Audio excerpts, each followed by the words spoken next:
Yeah, good morning. Happy Friday. Welcome back to day two and possibly our last meeting.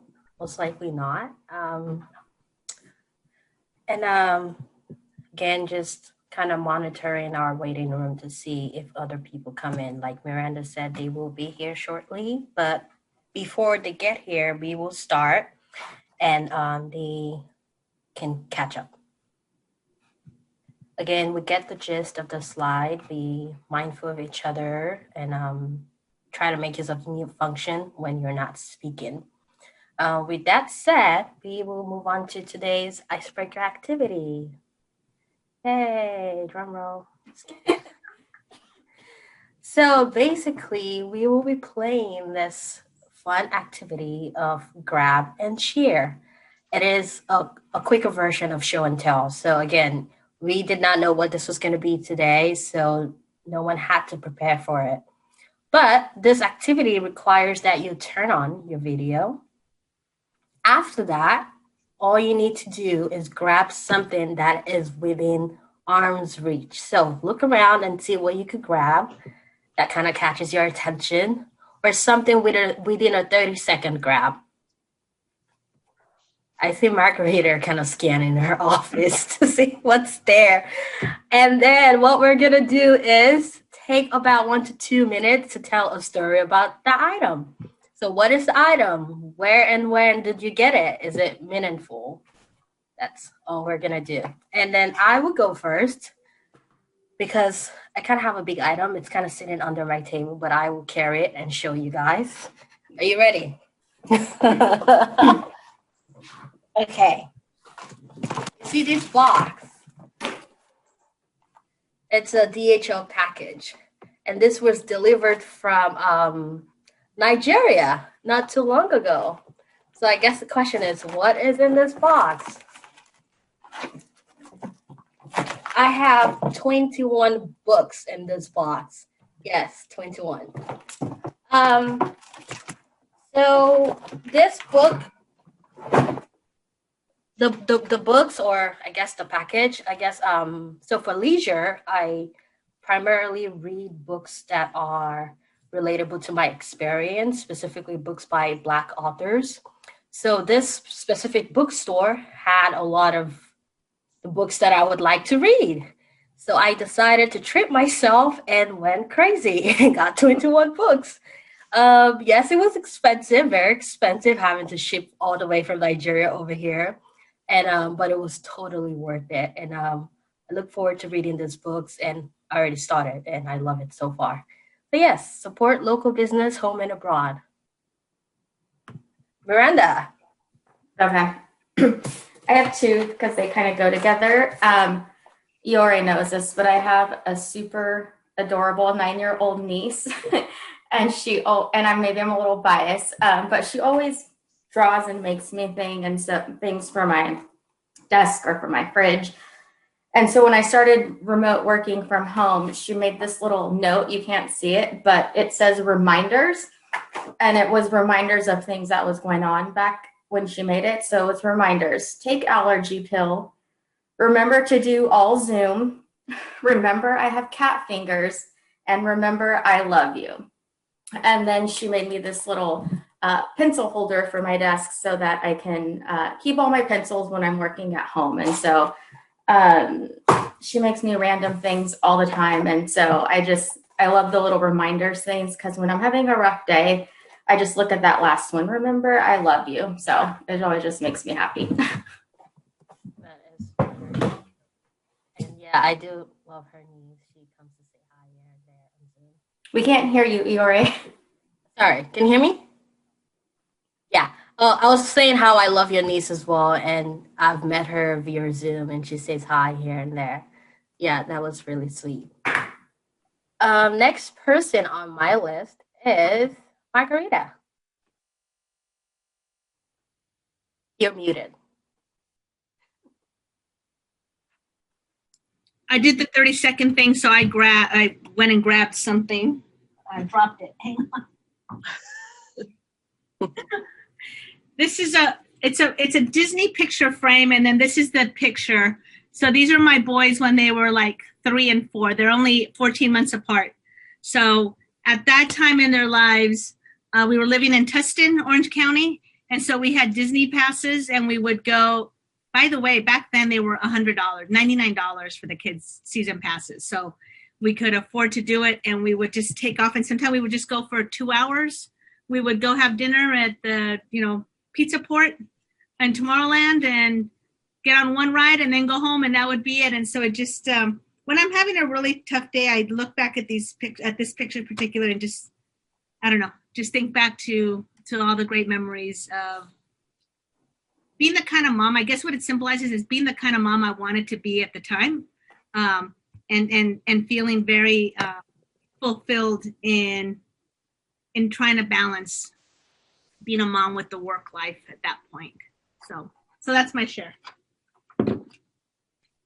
Thank you. Let's see. That was really sweet. I have Eduardo. Morning, everybody. What I have within arm's reach is what I'm chosen to do is a little little bag of sugar like you get in coffee shops. This one is from Spain, and the reason why I keep this is because I have a propensity for tchotchkes, like almost pathological, but this one was actually really nice. It's because it had a quote, and I thought, wow, this is something meaningful. It says, conservar algo que me ayuda a recordarte sería admitir que te puedo olvidar. William Shakespeare. The translation being, to preserve something that helps me remember you would be to admit that I could forget you. So I thought that it was like a really nice quote. And and I have it here. I don't know. It's because my first thing I studied was English studies, so I remember distinctly like getting in contact with English literature first. So again, this is me, my tchotchkes, my propensity to accumulating things that possibly a fire marshal would disagree with. Thank you, Eduardo. And Adam?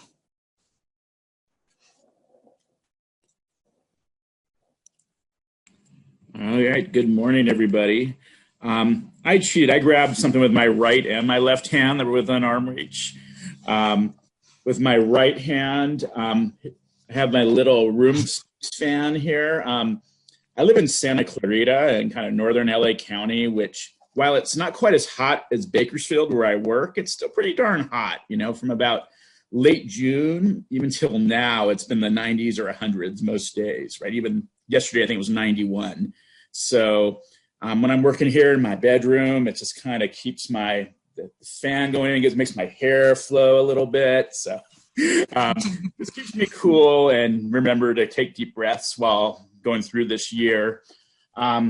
I also have this, I don't know if you can tell, this is Peppa Pig. This is a Peppa Pig little house, little school bus kind of house that my 5-year-old daughter uses. And sometimes while I'm working here at home, she'll kind of come up and play with it while I'm working. I might be in some serious meeting and she's there with my dean or something and she's there playing, and it's hilarious. And when she's not up here, it just is always a reminder that while I might be replaceable at work, I'm never replaceable as a dad, and that's always got to be the first priority. So it's one of these kind of blessings of working at home. Thank you, Adam. Chaz? I was typing. That's sweet. And along the theme of family and appreciation, I grabbed this medal right here. It's from the Humboldt Redwoods half marathon. And the reason I grabbed it is because it is the first race that I was able to do with my aunt and my dad, who I'm very close to, and they've run like numerous marathons. They're like ridiculous, Boston, all that. I'm just, happy to put one foot in front of the other and cross the finish line. But I have a very close relationship with my dad, and family to me is everything. And so it was a really special time. My aunt had asked me if I would run with her, and I had to clarify because she's 75, I think, if she wanted to run the full or the half, because I'm cool for a half, but I'm done with the fulls. And she said the half. So I told my dad, who lives in Panama, that I was going to run with his sister. And he's like, I should do it too. So he trained in Panama. He lives on an island, mostly on a treadmill. Long runs, he went to the main island that has roads. And he flew in and surprised his older sister, who he's also very close with. There's 9 of them on that side of the family. And she had no idea who was coming. It was just the best time. And we were supposed to run it last year, but then he got an injury. So it was just like, and it was the first time my dad had been able to come to the States in many years, because his wife had died from cancer, and it was a long, hard process. So it was very, very special. And so rather than just being a random medal, it holds a lot of great memories for me. Thank you, Jazz. Thanks. Nilsa? I'm just processing, 75 years old and running. Okay. Well, I always keep on my little TV tray here, my little mini office. These are shells, and every time we go to the beach or anywhere with the family, I always collect something from the beach shore. So I don't know, for some reason I always keep them close by. But this is I keep this close by too. This is my mask. And I have 6 grandchildren, and my favorite color is orange. And I love polka dots. So they got me this, and I have a great grandson too. So they got me this mask. And in a Zoom meeting, they told me for my birthday, every time I put it on my face, that it would be like their kisses to keep me safe. So I don't know, I just can't shake that they were so thoughtful, because we haven't been able to see each other since January 9th. I haven't been with my grandkids or my children. I've missed all their birthdays. So this is kind of like my little security blanket. And I feel ridiculous saying this out loud, but that's what this is. But thank you for having this activity. Yeah, that was sweet. Thank you. Let's see. Oh, sorry. I see my train of thought just. I have Faye on my list next. Oh, sorry. Yeah, Faye. Great. Good morning, everyone. I was thinking about it, and without trying to be cliche, but I want to share, this is a picture. I don't know if you can see it. It's a picture of my girls and when they were young. And the significance for me is, I know it's like everybody, when we talk about things that just happy thoughts, but there's 2 things. One, the fact that, of course, being a mom, proud mom, they're adorable, they're great. But also that it reminds me that time just flies so quickly. And I remember when they took that picture, and I thought they're so cute, but I was also rushed. You know how we work at this, and I know that everybody says to slow down and to just be in the moment. So when I have this picture on my desk, and I hope that we all think the same thing, that it is so true about cherishing every day. And that's what kind of reminds me, not just that I'm proud and I love them, but I think back and I remember that time. And I do wish, I could just cherish that moment more. And that's my reminder that we're getting older every day. For me, at least, I feel that way. But they're my happy thought. And it's just in so many ways. They're in college now, so they're not that young. But I think all of you would agree that time just flies and you don't realize that. So thank you for letting me share. I really appreciate that. Thank you. Now I have to go visit my mom. Lori? Morning, everyone. So this is what I found that was within quick reach. Is a shoe, and it's not just any shoe. I am going to my oldest niece's wedding in a couple of weeks in North Carolina, and I think we're all a little bit nervous about making the trip and how things will go with COVID, but she's so important to us that we really want to be there for her. And so I had, I pretty much all of my dress clothes, all of my shoes, everything have kind of disappeared over the past 8 or 9 months because I haven't used them.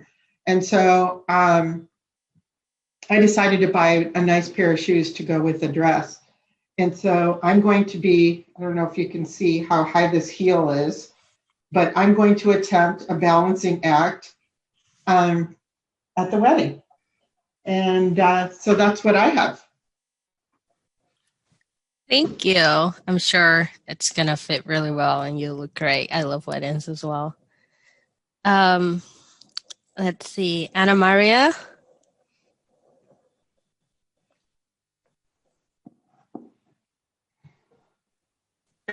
Everybody's is so symbolic. Mine is really simple again. This is a plate stand, I think is what they're for. And basically, I discovered, because I talk to a lot of people these days, I make sure I'm by myself. So I didn't want to go like Tom Hanks on Castaway and start talking to Wilson. So I've been having everybody either they're on Facebook or WhatsApp. So I had to find something because I don't have any fancy to hold up my phone. And I find this one is nice and sturdy and I can talk to people that way. So it's important because otherwise my hand gets tired, and it's my connection with the outside world. Thank you. Very, very useful. Sue? Good morning. So for me, because I just came in from the outside, so I just here my school goodie bag.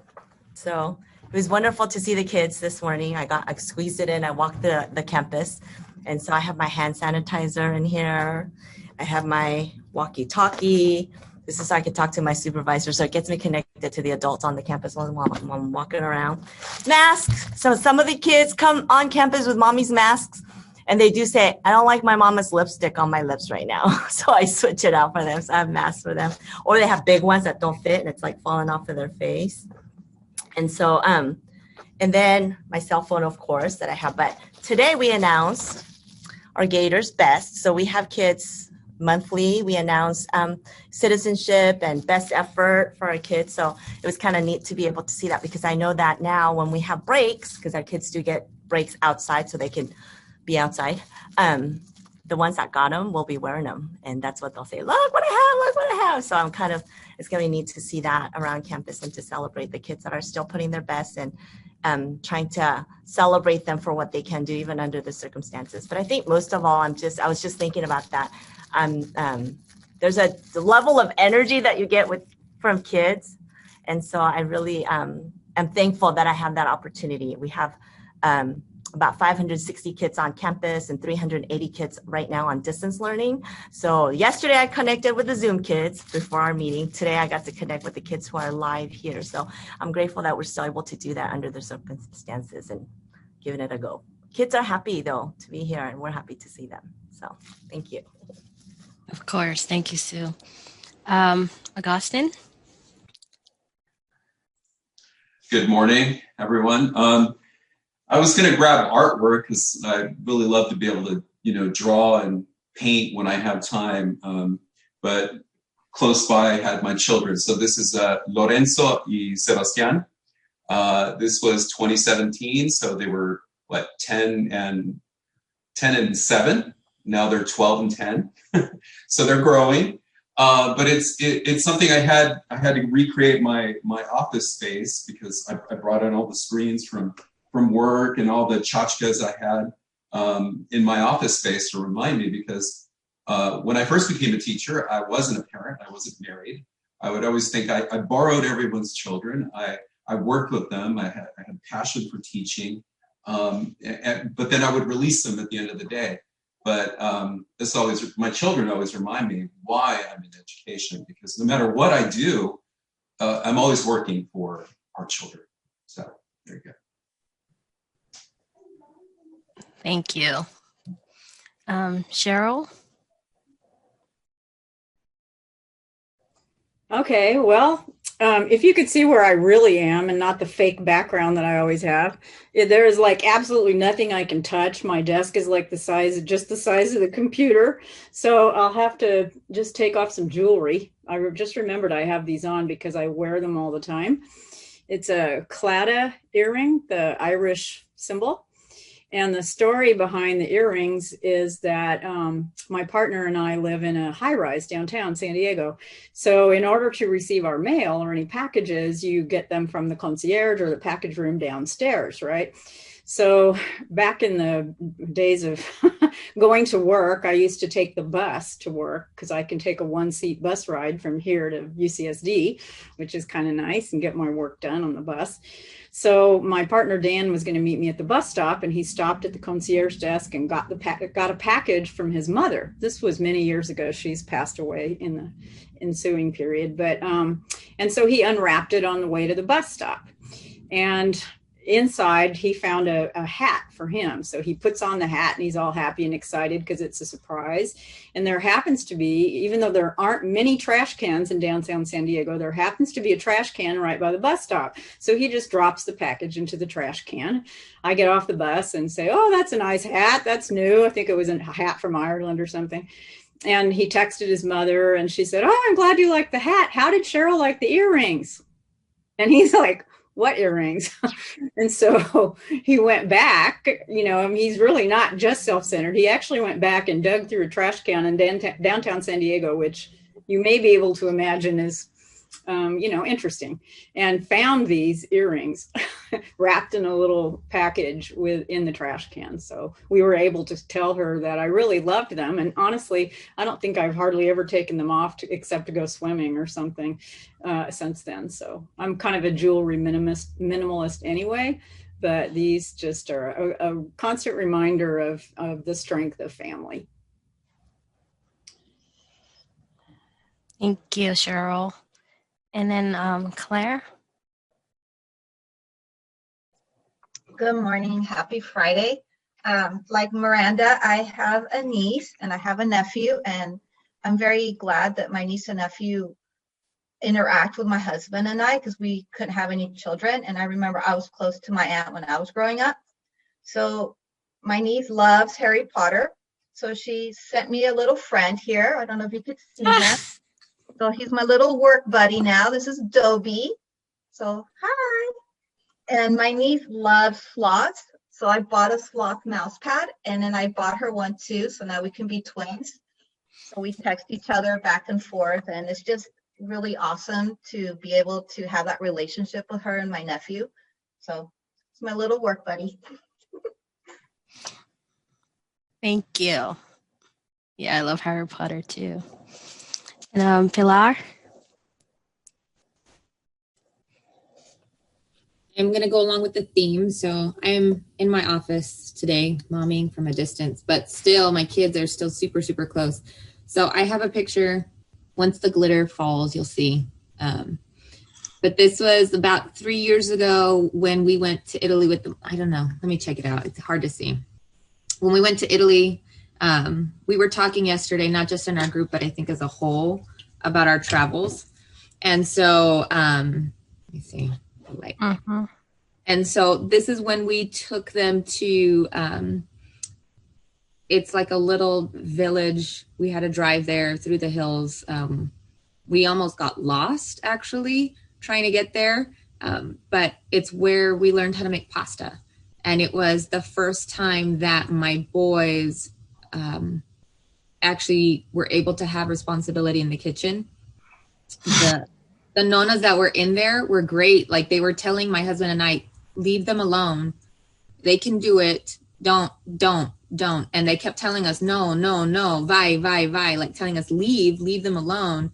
And so again, learning about the independence and the awesome ability of my kids, it was awesome. And so we don't ever buy pasta anymore. And the kids continue to help. So that's awesome. And so again, we were supposed to go to Spain. We'll travel again. It's one of those things that sustains me, especially now when we're all stuck. Are they twins? No, they're not twins.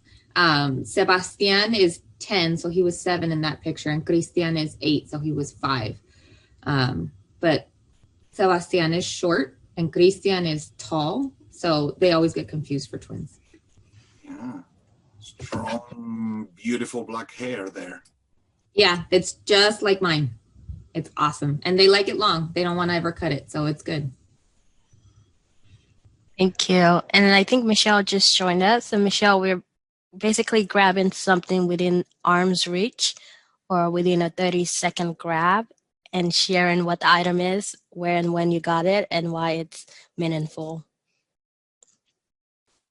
You're muted. Okay. There you go. I'm like in nowhere near arm's reach of meaningfulness right now. We recently moved our office into the garage, and so we also live a very minimalist life. But can I show something funny? Sure. Share your picture. ¿Cuál picture? The back one. Oh, behind you. Oh, well, that's of El Salvador. It's a volcano in Santa Ana where my mom is from. But speaking of El Salvador, I have a fly swatter.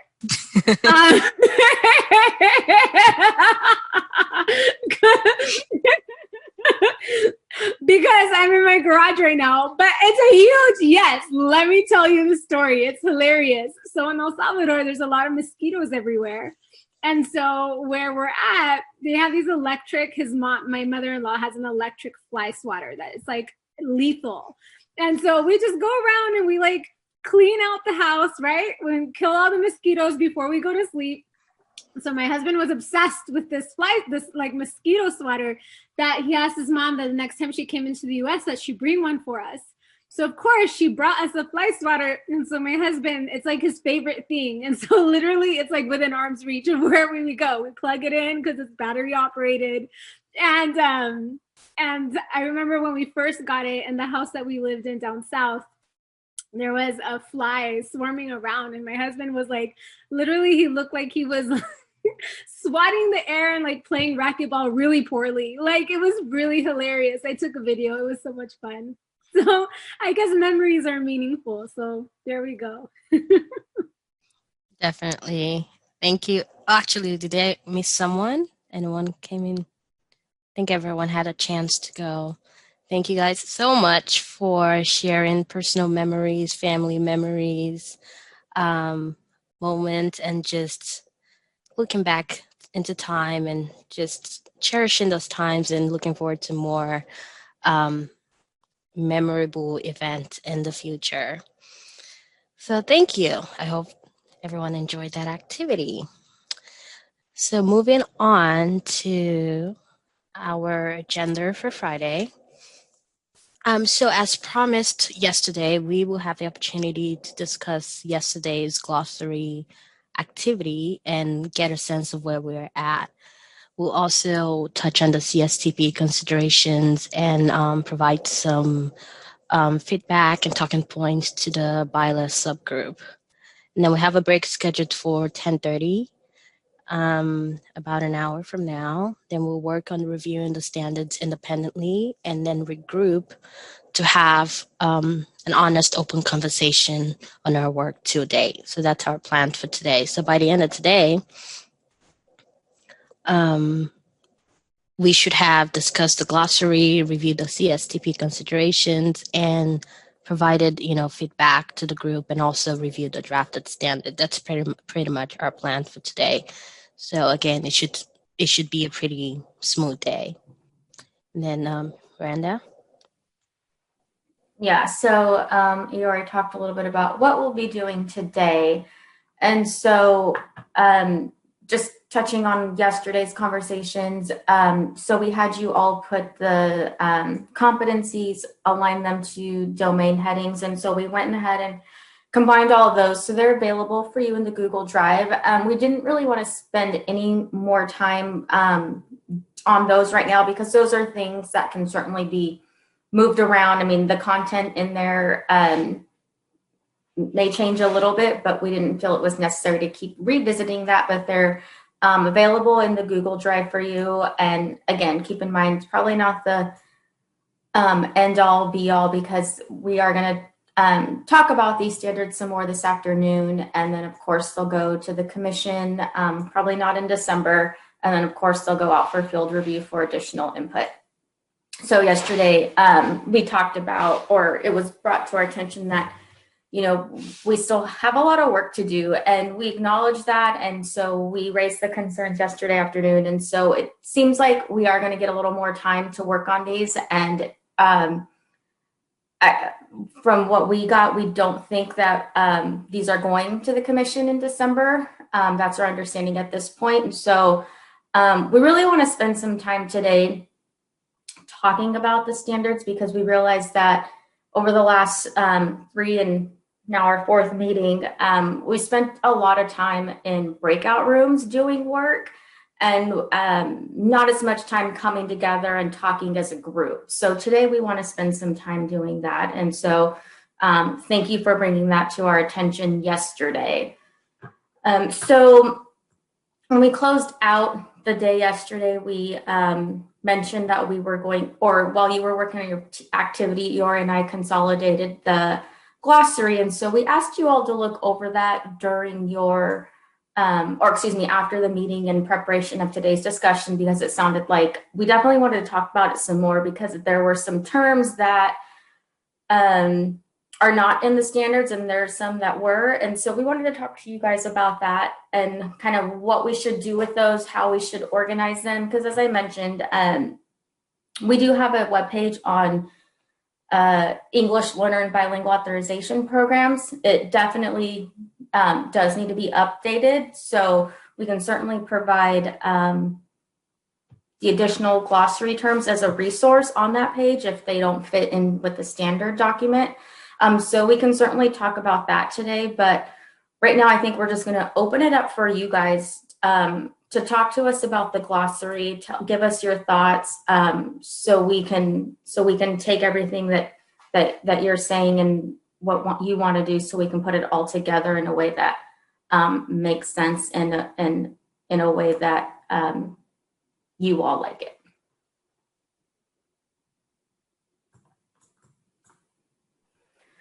So these are just some prompting questions that we just wanted to start the conversation. I see Anna has a hand up.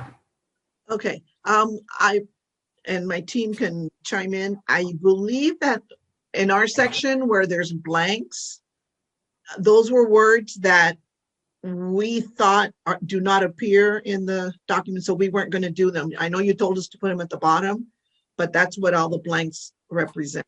Okay. Correct, Faye, right? Yes, that's correct. And then we also, I think we highlighted the ones where we saw that the words appeared in the standards. Right. So.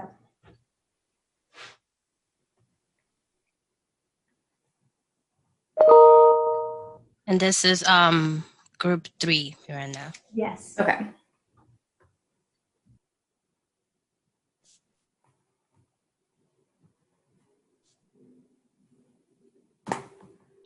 Any comment from group 1?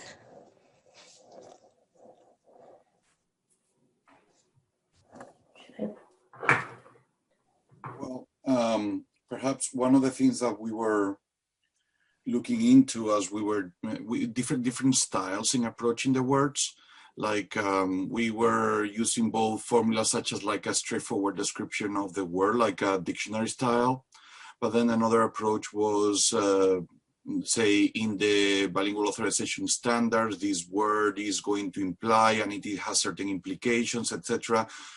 We thought that normally that wouldn't have a complication, because what we are doing is giving hints about how to define something, and then the editors, I'm not sure if it is actually dumping this on you or somebody else, would homogenize the style of definitions. So that was one question that we had. I mean, perhaps another question to consider is if in the glossary we're looking for straightforward definitions, or like as some of us try to say, well, this, for example, this word means this. Implications for practice in the implementation of bilingual standards are that. So kind of each definition has a second body to it. That may be considered beyond what the scope of a glossary is, but maybe add further usability to the glossary. It's a suggestion for discussion.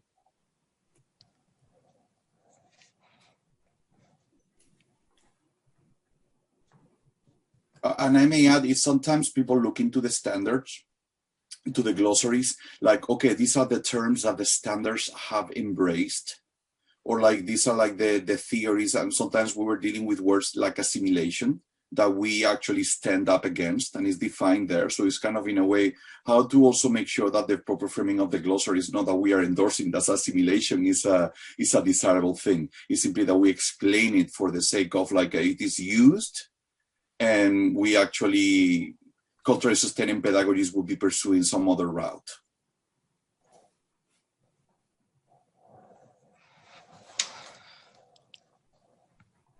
Thank you, Eduardo. So maybe I'm wondering, and you can talk this through or give some opinion or thoughts. So Eduardo mentioned like providing the definition, but indicating, implications for that. And I'm wondering if there's any connection to the program planning questions and the standards that those terms maybe come up in. If you're writing or working on the program planning questions, maybe that's something that could be called out in there as implications that Eduardo kind of mentioned. I don't know. It's just a thought.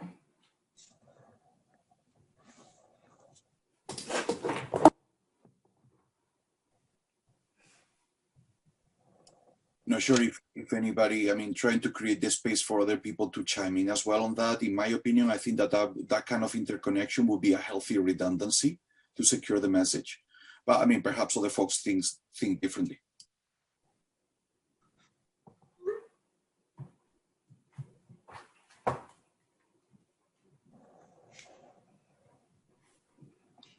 Any add-ons from group 2? I wanted to say something.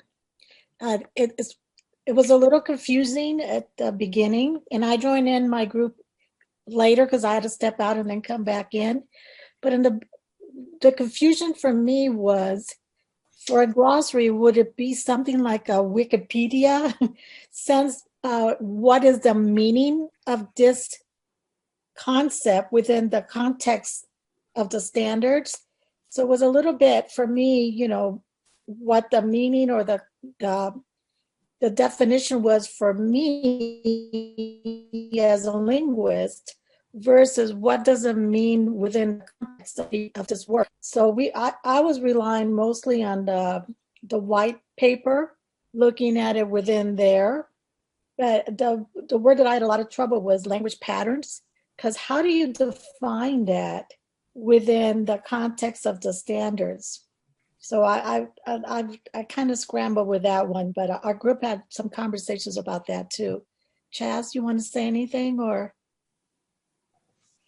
anybody else? Yeah, no. Yeah, I mean, it was, well, I agree with what Eduardo said too. It's just like within the context of what we're looking at these terms, and if we don't cross-reference all the areas, then it may not be an exact alignment. And so there's that need to have the redundancy and the repetitiveness so that it's in alignment. So like for us, we were originally working on that, and then some of the things weren't in the white papers, and then we're looking on the CDE and we're looking in all the places, but it wasn't really clear where we should be actually looking from the start. And that was some of the conversation that we had. And so that would have been helpful if that were like, it was like, these are the bucket to look in. And also notice if there's not consistency within those documents that are going to be moved forward. Because as we all know, when there's not clarity and verbiage changes, then people start coming up with their own ideas about what's really being said. Yeah, I agree with that too, was that in particular, some of the terms were so broad that we weren't quite sure. We looked at how it was used in the context of the document, but looking at, I think that's where I ended up spending some extra time, was looking at those broad definitions and trying to whittle it down into something that works for, but then that's my interpretation. So, yeah.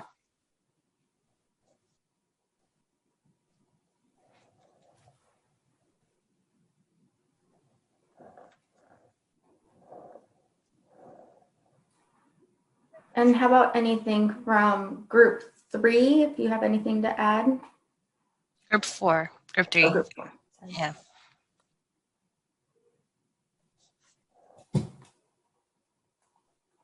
In group 4. One thing I would say is that I think our group from the start had the same kind of issue that others have described in terms of narrowing it down. And so we spent a lot of time on definitions and really in-depth examples of some of the broad terms that then we found when we did a word search actually through the document, the standards document, they weren't even in the document. And so it made the process of coming up with definitions for the terms that were in the glossary a lot more rushed than if we would have just, and I appreciate the purpose of wanting to be inclusive and include terms that were used in other conversations or that are in the white paper, but not in the standards and vice versa. But it just, it felt rushed. I guess that's my overall take. But group members, please chime in because we had some great conversations. Yeah, we looked at, when I look at a word, I always look at the etymological roots. Linguistically, I want to understand where the word came from. One of the terms was, just to give you an example, was status, right? Status means height, basically, how tall someone is or something. But in the context of, we were searching, Cheryl was searching for these words that came up. And this probably referred to, it was attached to immigration status, which completely changes it. I remember when I first started working at the County Office of Education, a lot of our teachers and some of our parents were not aware of the ruling of Pyler versus Doe or what the implications are. The fact that, we are not to ask immigration status when a student comes to school. So I think we really have to look at the context. Maybe the white paper, these are, glossa comes from Greek, meaning tongue, right? What are these words that we don't use very often, but are from the context of education and specifically multilingual education. So I think that's where we went with it.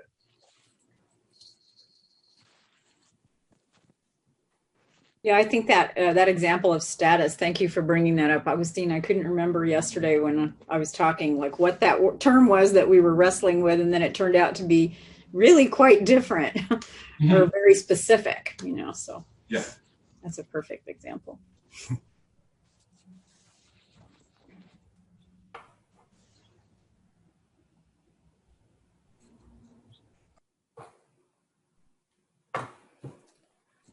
Anybody else have any comments that they wanted to add or anything about this? I think that hearing your thoughts and concerns, I think we can go back and pull some of these terms and align them or match them to what's in the standards, and then we can go from there.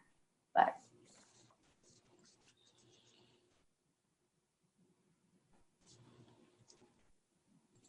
Anna. I don't know if this is the place, but I know that in our group, we discussed the possibility that if we needed to continue to bring that up, and maybe you just come up with a time or a date, and those of us who can make it and are interested could finish. Because I personally feel, someone's saying, who are these people? And like, well, do you know that we were rushed? Absolutely, yeah. We don't want to rush your work. This was exactly the conversation we had after yesterday's meeting, because we don't want to bring something forward that that you're all not comfortable with bringing forward. So we want to take our time with this and make sure that it's something that we're all comfortable and we're all in agreement with to move it forward. So at the end of today's meeting, actually, we were going to talk about putting out a doodle poll to get some thoughts about availability for meeting again. So that's definitely a thing. Yeah, we have some people in the comments volunteering to want to meet again. Yeah, no, we definitely don't want your work to feel rushed, and we want you all to be comfortable with it as well. So Definitely very pro the work reflecting all the great work each and every one of you, have done today. and all the great conversation too. I mean, we mentioned that there's been a lot of work done, but it's been done all out in the breakouts. And so we haven't really had a real chance to come together and talk about it all together. So that's kind of what we wanted to spend today doing, to get some more of your thoughts collectively so we can take notes and plan our next steps.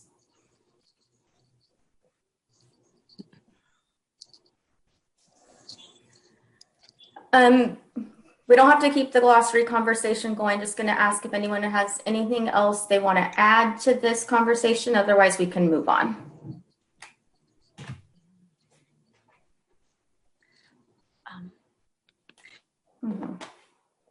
You're on mute, Carolina. Sorry. I have a question. So what is the next step with the glossary? I know that as we were meeting yesterday for the second time, we just wondered, and I know you said you're going to go through and review the changes and the comments we made, but is the idea then to finalize it, or can that also be revisited if necessary? Yeah, so I think what we'll do is after the meeting, we'll take all of the terms that were identified as a glossary. We'll go through and figure out what's in the standards, and we'll put those in one list, and then we'll keep the other terms in a separate list.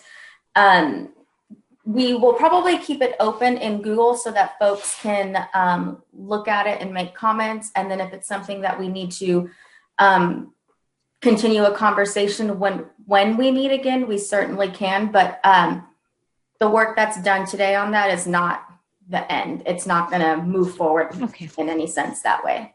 Okay, thank you. Mm-hmm.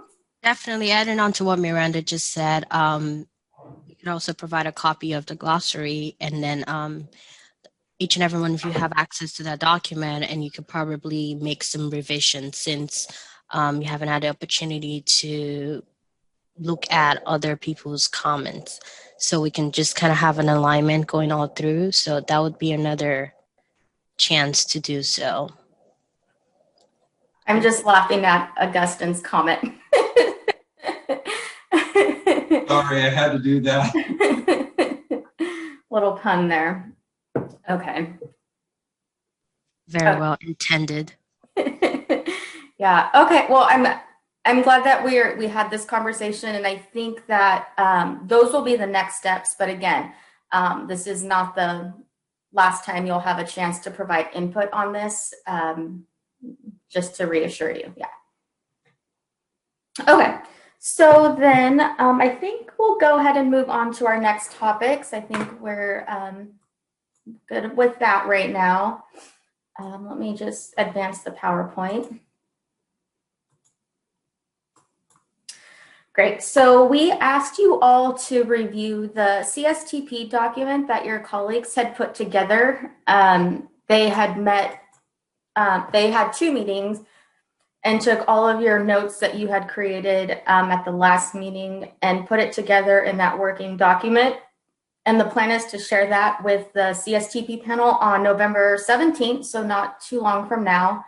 I mean, we just wanted to talk through it with all of you and identify if there's any talking points you'd like to be translated at that meeting or that you want shared. So we'll go ahead and open it up for any conversation or discussion.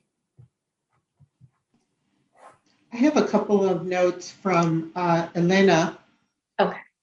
And one of them is, hold on.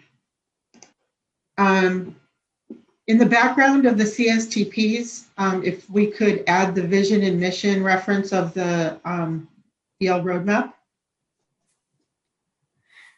Yeah, so one of the challenges was we were limited on what we can provide. And so we can find a way to try to hyperlink it in the document and link out to the mission and vision of the EL roadmap. Would that help, Lori, do you think? I think it would be great. if I think it would be important to do some direct reference to the English Learner Roadmap, whatever is possible. Okay, yeah, we'll see what we can do. Because I know that that's an important component. So Okay, and then in the next section, add there, and I can put this in the chat and be easier, but add some language that discusses that the three types of programs for English learners, it's includes but not limited to. So there's more than just three types of programs for English learners. And also to cite California Edge in both sections. Okay. But I'll forward the email to you. Perfect.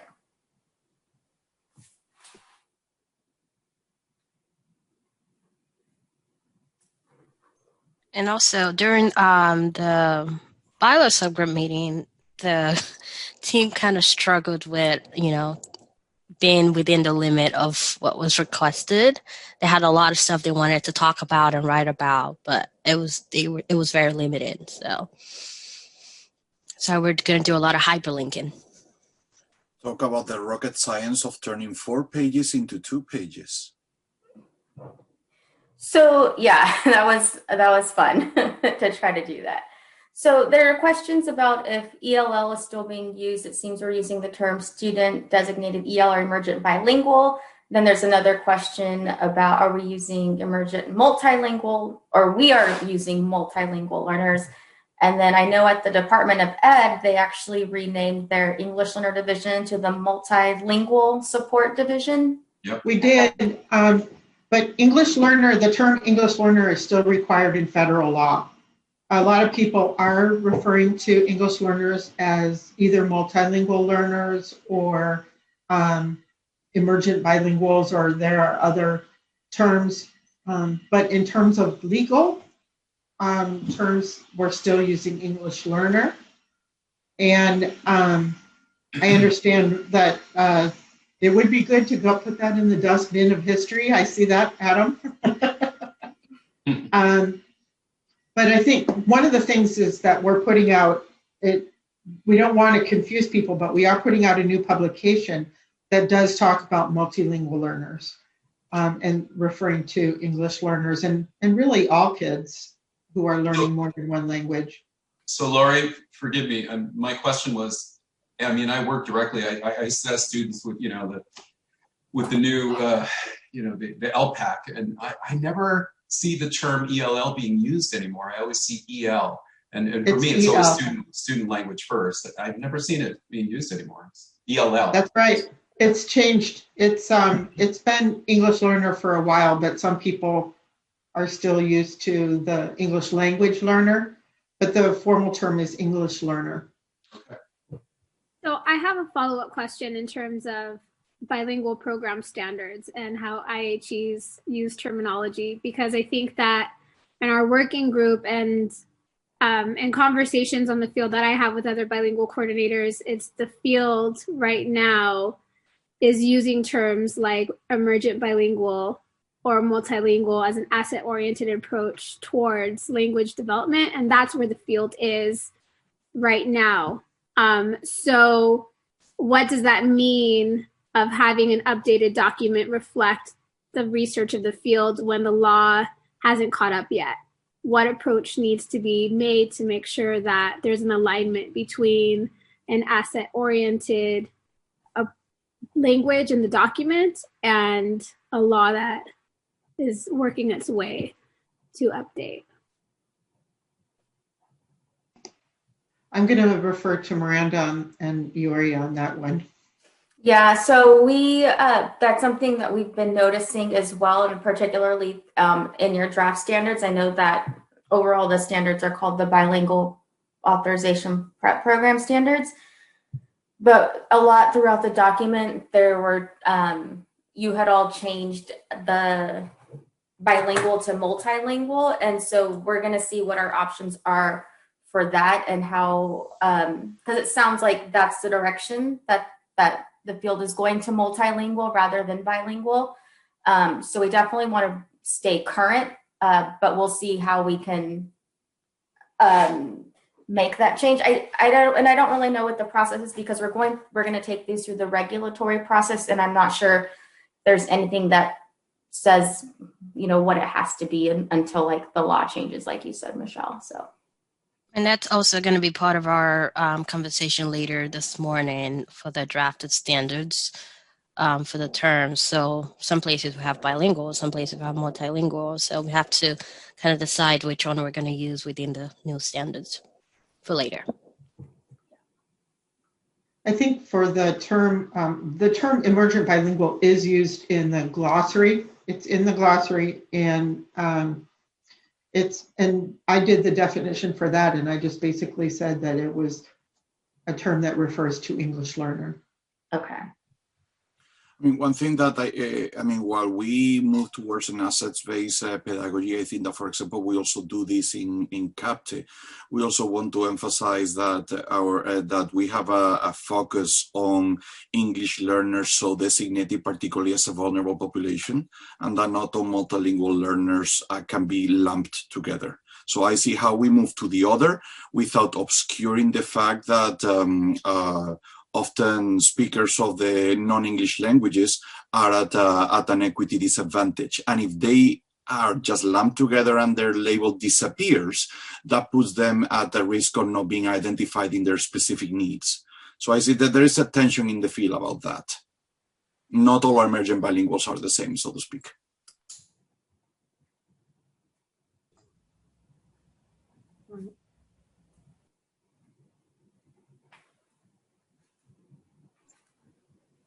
And just for alignment, are we using English learner or multilingual learner? It just seems there's so many terms. I'm just trying to wrap my head around what we should be using. In the program standards, or are you talking generally? Well, in general, and in when we're reviewing the standards, and if we see English learner, are we changing it out to multilingual learner, or do we leave it as, because someone else, Agustin asked, are we using English language learner? Like, which term should we be using as we're reviewing documents, if that comes up? So that's part of the conversation that we do want to have later, and certainly, you know, it's bring it up now so we can discuss it now, but those were some things that we noticed in the standards and that we want to make consistent and with what's current practice as well. Okay, thank you.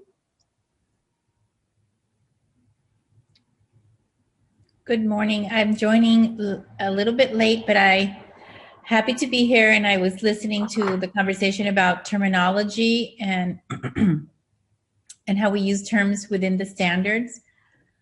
And I came in listening to Eduardo's really excellent point about the different types of populations and the different types of program and participation in those dual language and bilingual programs. One of the things that we might consider is to have a sort of preamble to, I think we talked about this early on, that there's like a very brief introduction.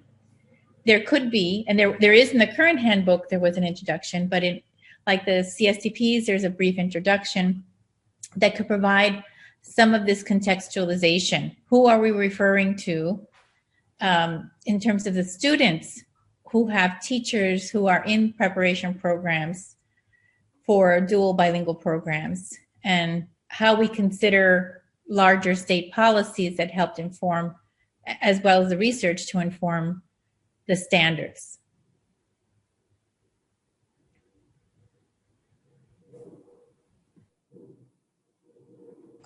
And I wonder if that could be a place to also talk about the federal requirement language and the reason that we're shifting, if we're shifting, so that the attention really is focused on the emergent bilingual or multilingual students who are otherwise known as English learners to the feds, right? To sort of differentiate those populations of language learners, broadly speaking, within dual language.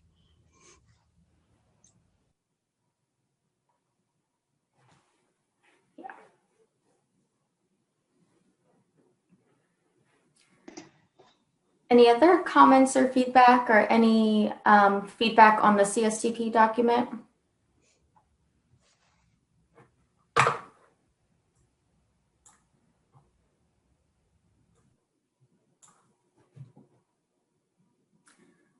Alrighty.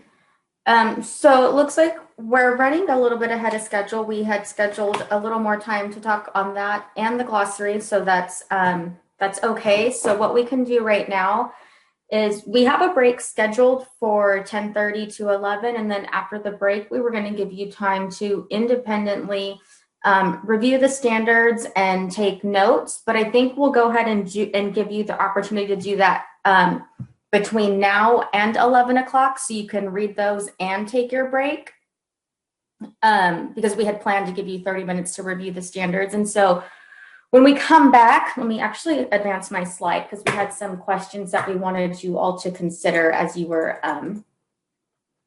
reviewing those.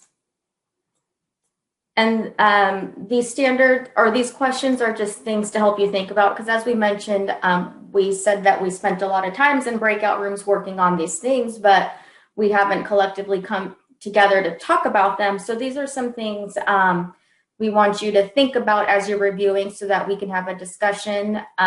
Certainly these are not the only questions to think about, but these were just some things to get your mind thinking. Does anyone have any questions right now, or any thoughts before we break and come back at 11? And this draft document is in the folder as well. Yeah, we can send a link in the chat right now just to make sure that everyone has it again. And it has these questions somewhere, so we can think about these as we're reading? The document doesn't have these questions, but we were going to leave this slide up during the break so that you can turn your camera off and read and take your notes. And remember, this is draft, and so we know there are things that definitely still need to be worked on. And so one thing that we really do want you to think about are the fieldwork requirements, because there's still a range in there about hours, and we kind of want to get it more narrowed down if we can. We want you to think about field experience for concurrent candidates and those who come back for the credential after, or come back for the authorization after they have the credential. Is their field experience different? Let's see.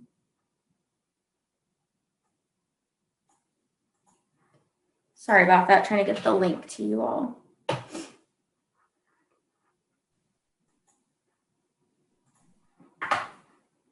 So we sent it through the chat. Let me know if you have any issues accessing.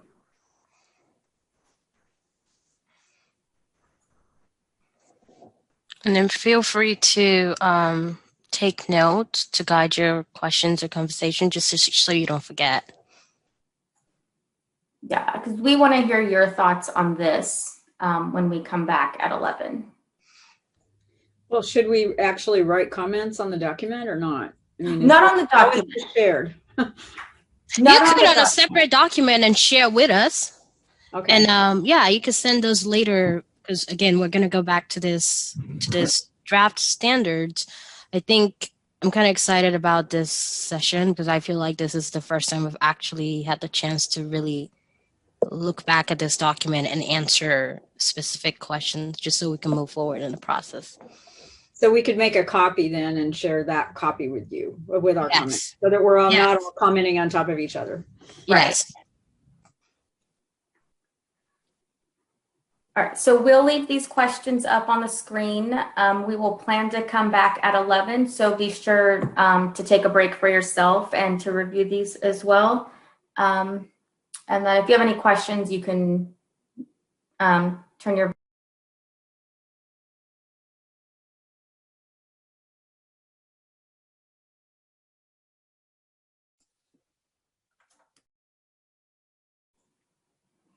All right, looks like people are slowly coming back. Thinking people are probably here, but don't have their cameras turned on as well. Okay, so as we kind of move into our discussion, we just want to, how do we want to phrase? So we just want this to be an open conversation. I think to keep it organized, we'll just go standard by standard. Obviously, we'll start with standard 1. And then just, just a reminder that Yori and I didn't edit or really write any of these. The only part that we worked on a little bit were those performance expectations for candidates, because there were some of them written as the preparation program prepares candidates, but really it's candidate competencies. So we just changed the beginning parts of those performance expectations, but the content we didn't really do anything with. And so a lot of this was from the existing standards and then your combined work over the last 2 meetings.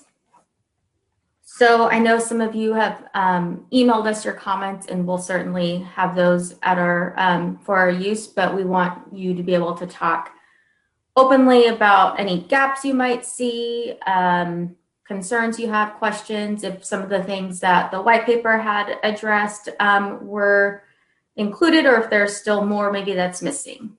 Eduardo has a hand raised.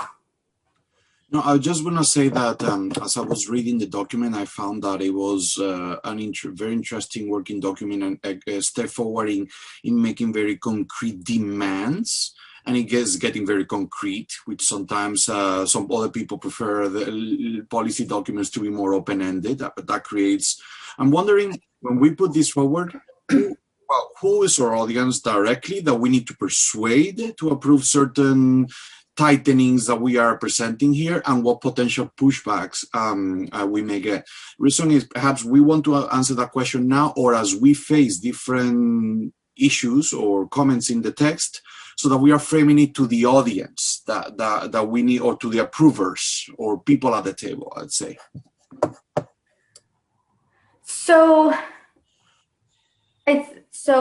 My thoughts are that you write the item, or excuse me, you draft your standards, and the commission has a discussion on it. And of course, it's an open meeting, so people can come in for public comment. And depending what the public comment has to say, sometimes that can guide the commission's conversation and their suggestions for edits. So I'm trying to think of how involved I've been when standards have gone for approval at the commission. Most recently, I think, were the PPS and the Ed Specialist standards. And so I think they really do consider what you put forward, but again, they take consideration of that public comment and their discussion as well, and which you're all welcome to come to public comment as well and give your support to the standards. I don't know that I really answered your question though. Well, I get it that it's a complex process, but also with an attempt at transparency. So, I mean, I guess that what can be influencing this is public comment, and that we could also be there, right? That's what I'm getting, right? Certainly. And then we have the survey that's behind this. I mean, it's not like it's gonna be discussed and then somebody's gonna come up with a marker and start crossing things out.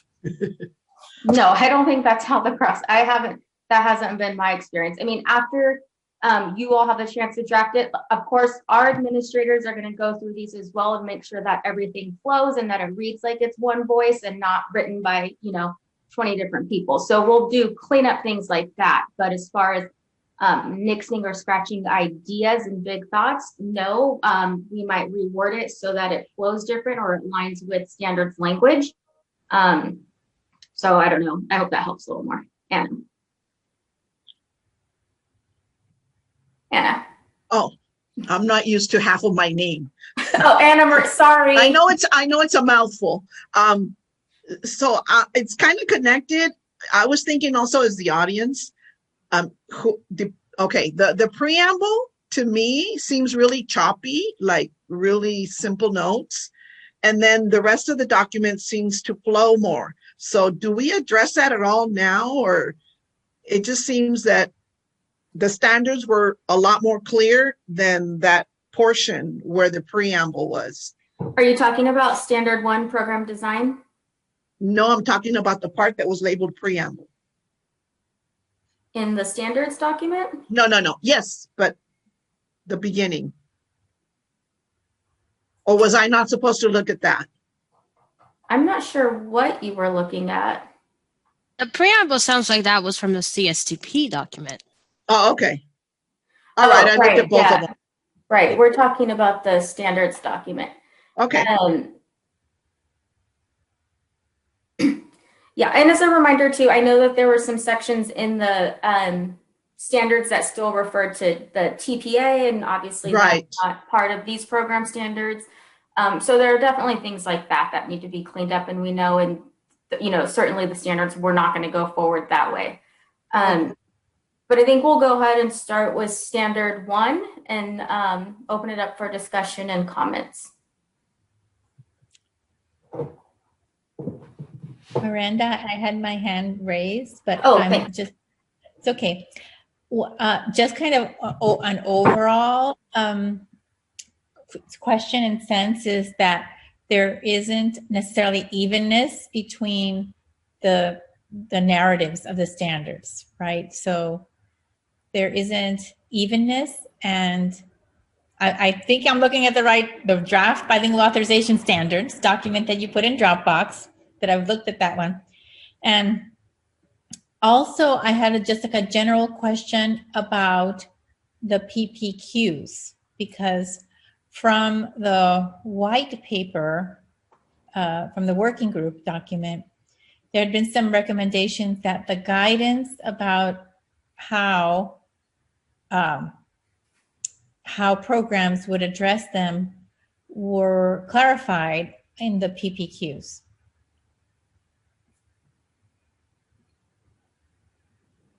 And could be clarified in the PPQs. Yeah, I'm sorry, I don't understand. Are you asking a question or are you making a statement? Well, both. I'm saying they're not quite even and they don't quite flow, but then you said that somebody from the staff, from the commission staff will build a narrative around them, because right now they are separate sentences in each of the standards and they're not sort of flowing together. So you answered that partially. Then I said, one observation is that they're not quite even. And even though we did talk about, for example, that standard 4 is a big standard, they're not even, right? So the culture of emphasis and standard 4 are not even. And then the last was a question dealing with the PPQs. So are you talking about standard 4 in the new structure of the standards or the previous, like the current bilingual standards? The current one. So, right. So the standards, the structure of the standards have moved. So the standard 3, 4, and 5 of the bilingual program current standards are moving to those performance expectations. And so they're not standard 4 anymore.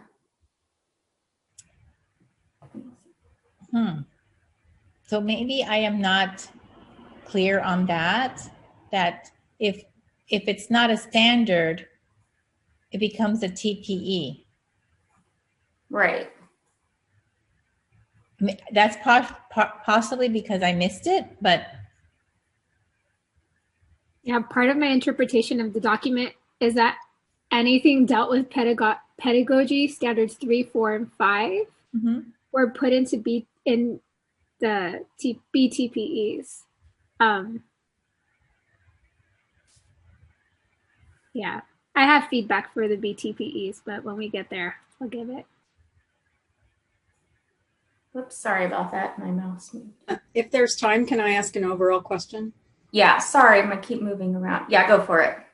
So I think, a big concern that I've had all along is the possibility for a candidate to take the exam-only route.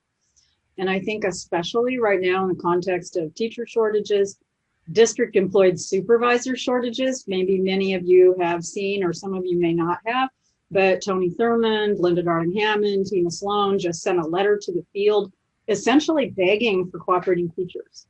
So we're already in a situation where as preliminary, I'm a program sponsor of both preliminary and induction. And throughout all of this, I think we have to be really mindful that some of the candidates are coming through the post-credential route. And some of them are going to be pressured by school districts to take the quickest route in order to meet licensure. And so if we still are anticipating the exam-only route, it seems to me that standard 3 is going to be problematic, because how do people satisfy that if they're in the exam-only route? And so if we go standard by standard, I'm just kind of concerned about where does this larger framing come in as to whether or not that exam-only route is still going to be available, or what changes would need to occur. Would it have to include a performance assessment or something, so that we're not creating unintentional obstacles for one group of candidates and programs, and at the same time, this faster pathway would still be in existence? Just within this current, context of the pandemic and some of the pressures on schools and the limitations of teachers to feel that they can take on mentoring. I mean, that's right now. This is for the future. I understand that part, but I don't know how quickly that capacity is going to grow back. Yeah. And so for the folks who take the exam route, we don't have the authority to require that they have a field experience. That would require, it's either an ed code, I think it might be an ed code change. So for our purposes here, people who take the exam can still take the exam, and that's that. And they can apply directly to the commission without the field experience. So can we as a panel make a recommendation about that, or is that beyond the scope of our work? I think you can certainly bring it up, but again, I think it would take legislation because it's an ed code. Because I know that the commission is also very focused on clinical practice, right? So they're going to be listening for that in the first place. But if we continue to allow these exam-only routes, then it just seems like it's not a consistent message to the field. Right. Yeah. And that's interesting too, because I know with the CSET exams, when we're talking about subject matter preparation, the CSET and the program should both be as aligned as possible. So the program really is all about the subject matter requirement. And so with the direction of the bilingual standards, the exam folks aren't having the field experience, but the program people are. And so already there's not, it's not equal across both pathways. So it'll be interesting to see the conversation. Shouldn't there be, though, a clear roadmap, especially for teacher credential programs, to know how to design or what expectations for the candidates? I'm concerned in terms that a lot of the candidates will complete a general ed credential and then want to add the bilingual piece. So shouldn't there be like path A, path B for those of you, because as I designed the credential program at my university, this was a big issue right here because we have TPAs, layers of TPAs, expectations or requirements for Gen Ed and SPED. And then if they want to do a bilingual, here we go. So what do we do? So I really feel the urgency that we should be the ones giving the options. These are options. This is what it should look like to really ensure that that candidate has a rich experience, that there's not that discrepancy depending on the path versus, exam only versus somebody that really went through the process. So I don't know. I'm just worried about that. Yeah, and so that's one thing that we wanted you all to talk about or discuss as well, the new standard 3 that will deal with field work and what it'll look like for candidates who do earn it after their credential. And so I see a couple of hands up, and I know everyone wants to has comments on this. So Magali, I see is your hand still up, or are you done? You can go around and come back to me. Okay. I'll put my hand down. Okay, I have Eduardo. Yes, I just want to say that I think we started discussing that in one of our meetings, and we even had somebody that was in charge, I think, on the CTC side about the testing situation and the testing. I mean, I don't really think that we quite engaged in a conversation that was responding to the uncertainties in the field with regards to what the test is about. The test continues to be a black box, and Pearson protects it. So students talk about the test under the table and they comment the questions that they hear. I would actually say the question horror stories that they encounter in that test. And we don't know how that is being concocted, because the word must be concocted. And it is something that somebody should be taking action on it.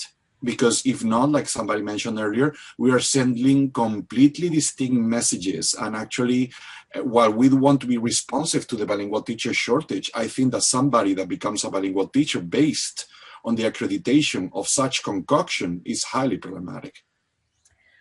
Well, there should be a recommendation coming from us that because the standards have been revised and the tests should reflect the content standards in the new and the refreshed bilingual authorization, then that would call for a revision of the tests. Yeah, but at the same time, I would like to encourage that, again, they open the door for changes because we make recommendations and then they close it again and we go back to secrecy.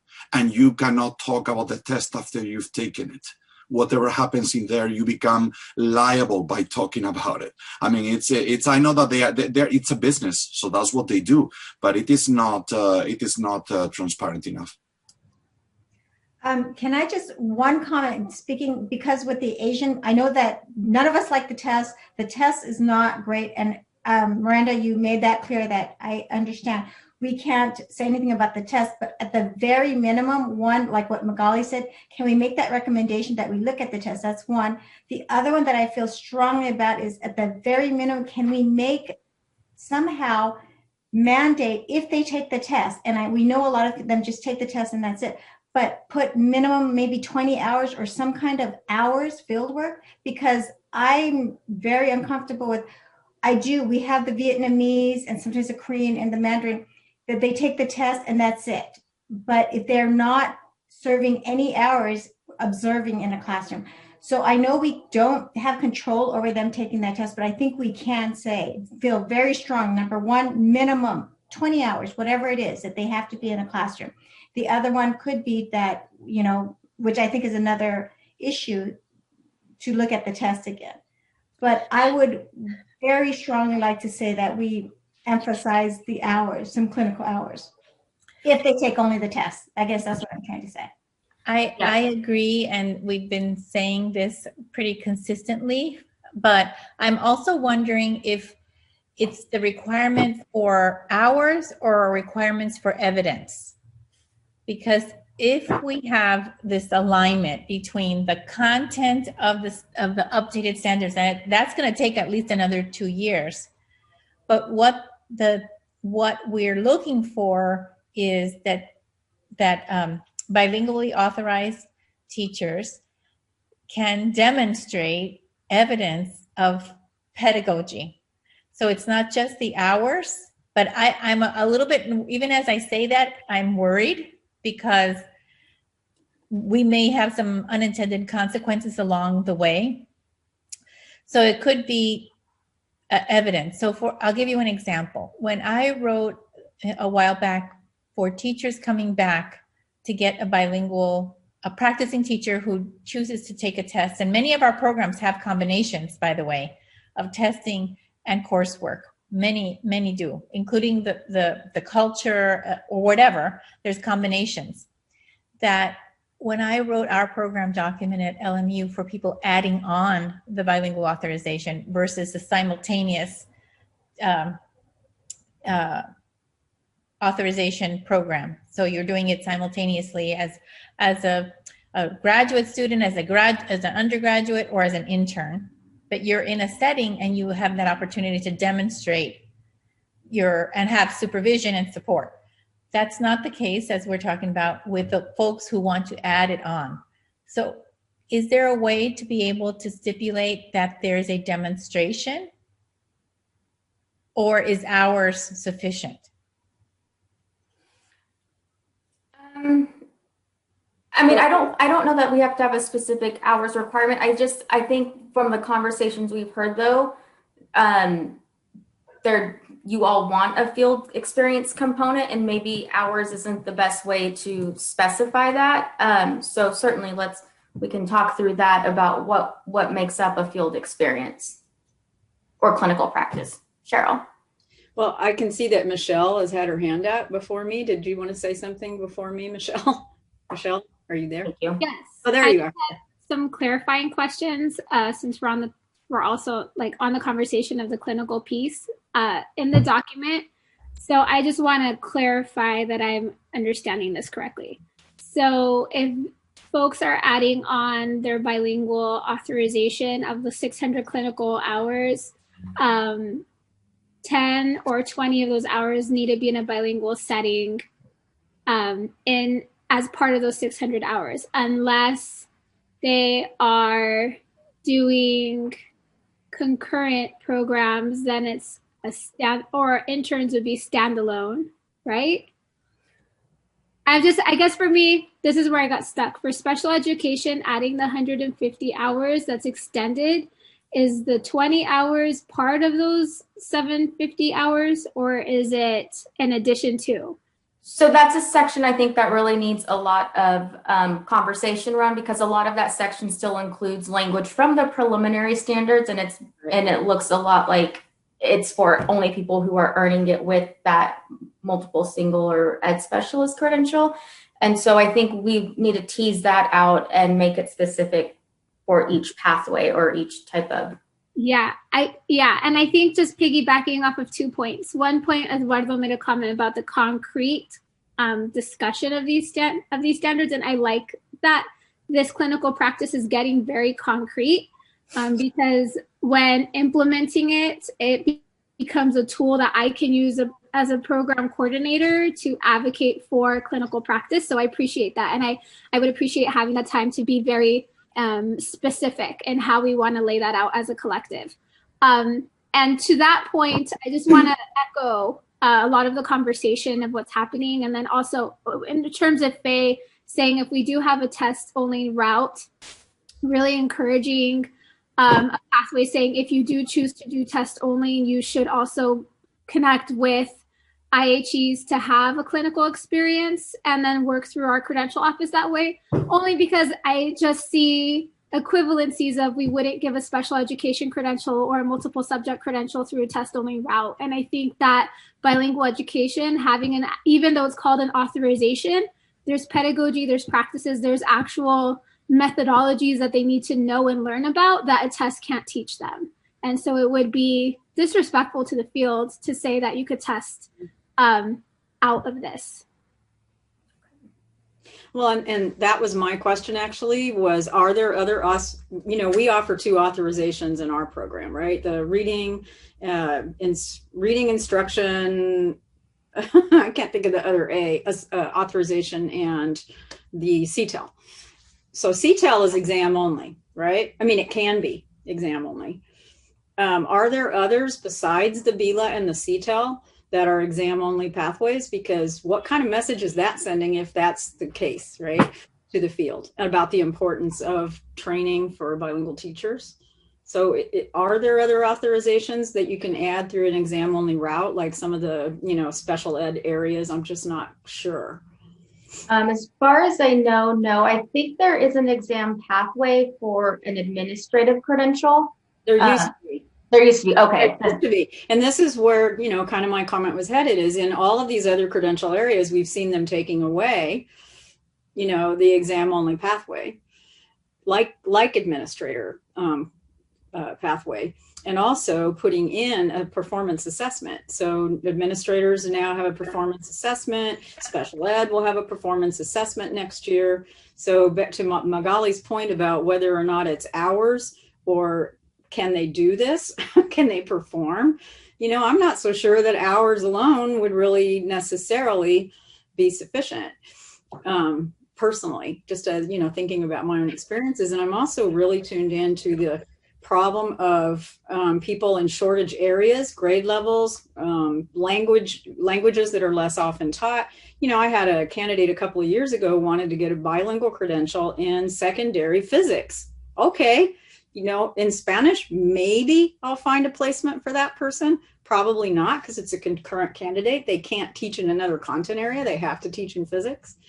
And that's in Spanish. It was hard enough to find. But I had one who was getting her authorization in Vietnamese, right?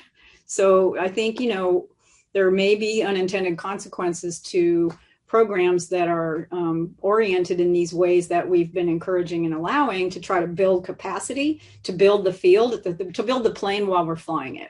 Because, you know, I know in San Diego, there was a group of parents that really wanted to, I don't know, Claire, you may remember this too, in Linda Vista, which has a high Vietnamese population, who really wanted to mount a bilingual Vietnamese English dual language program. There weren't any credentialed teachers at that time available. It never got off the ground. And so, you know, I just think, although I completely agree with the importance of clinical practice, and I think that, you know, the commission is quite clear right now that that's really the heart of all the programs. The rest of it, you know, is not getting the attention that clinical practice is getting right now. But I think it's going to be tricky in some of the ways in which the field right now is structured. It's just very difficult to find some of these settings. And then to find a teacher who's been teaching 3 years, who's taught in a bilingual program, who's got the authorization or something equivalent. So I just want to encourage us to, you know, kind of have that lens too, as we're looking at the standards. I don't know, I would imagine it's the same for Hmong. Probably aren't as many programs, you know, where that candidates can reasonably get to complete hours. So would it be sufficient if they can demonstrate in the language, you know, the ability to teach, even if it's not based on having had X number of hours? And something that just occurred to me right now is that when you pose that question about, are there other credential programs that offer or require some kind of other clinical field experience, practice, or evidence? And I just remember that the early completers option, I don't remember all the details, but we do have in the state early completers option for interns that require, they're all for high, especially because of high need areas, that's where a lot of the interns have gone. And that requires some kind of observation. Mm-hmm. Again, kind of in this vein of looking at evidence versus hours, because when you do hours, you know, this whole cycle of observation is, it's not just that you're sitting in a classroom observing, but how are you internalizing? How are you interpreting practice? How are you practicing on your own and being able to deliver those kind of pedagogies that we know are important? So in the early completers option, there is a requirement for observation, and it's an observation versus, which is a source of evidence. So wondering if that could be paired with the hours or something that would show evidence of this. And it could be in any setting. So I'm recalling back, you know, when I started our Chinese bilingual teacher education program in 2008, there were very few mentor teachers out there. There were very few dual language programs in Mandarin in that time frame. But there were a lot of Saturday schools, for example. So here's a candidate in our program that has been teaching in a Saturday school, but has learned new pedagogies, and that observation could count with, you know, because then you're looking for evidence, you're looking for certain pedagogies and not something that they would have incorporated in a traditional Saturday school venue, but interpretation and using those practices that reflect the standards.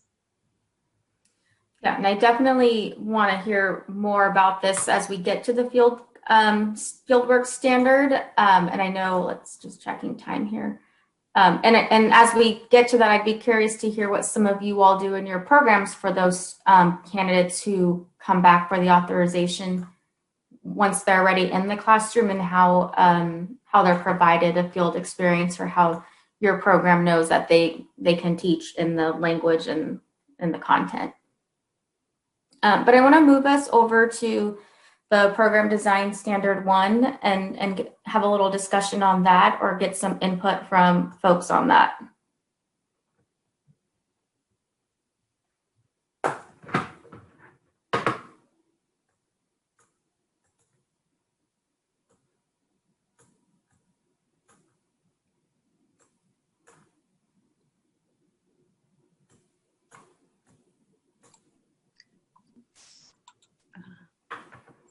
Okay, we can go ahead and move on to the performance expectation standards. So those include the performance expectations that were at the end of the draft document.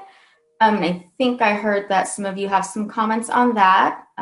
Miranda, I do have a comment on standard 1. Okay. Just had to go back and read it.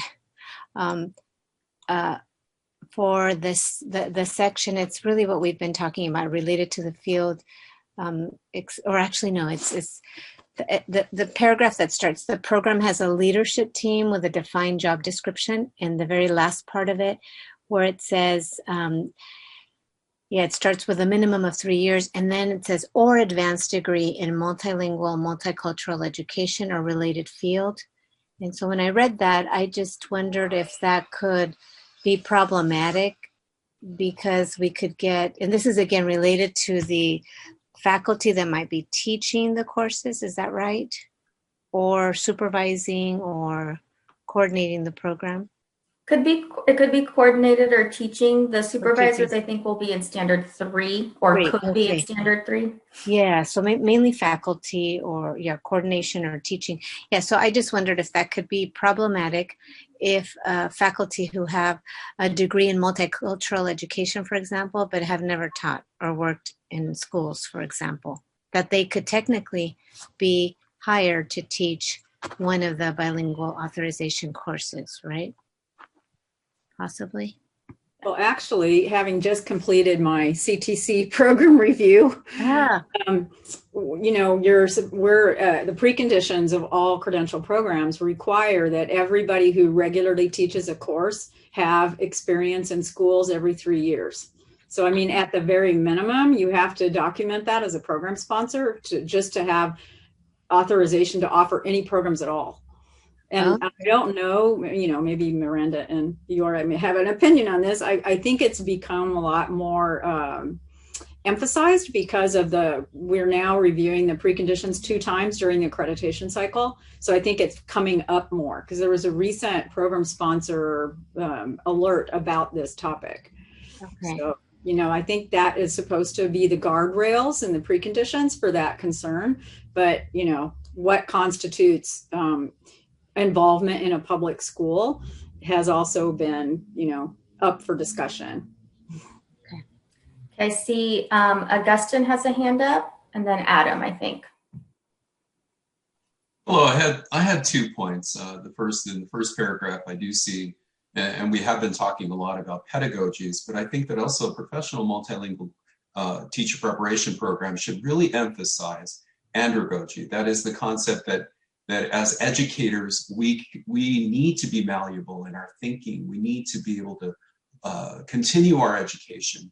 One way would be, an emphasis on how the LEA would demonstrate commitment, and that is having PLCs. So if I do have an educator that maybe doesn't have facility with the writing portion of a language, that they be able to collaborate with other educators consistently to be able to develop their abilities, in the 4 domains of language acquisition.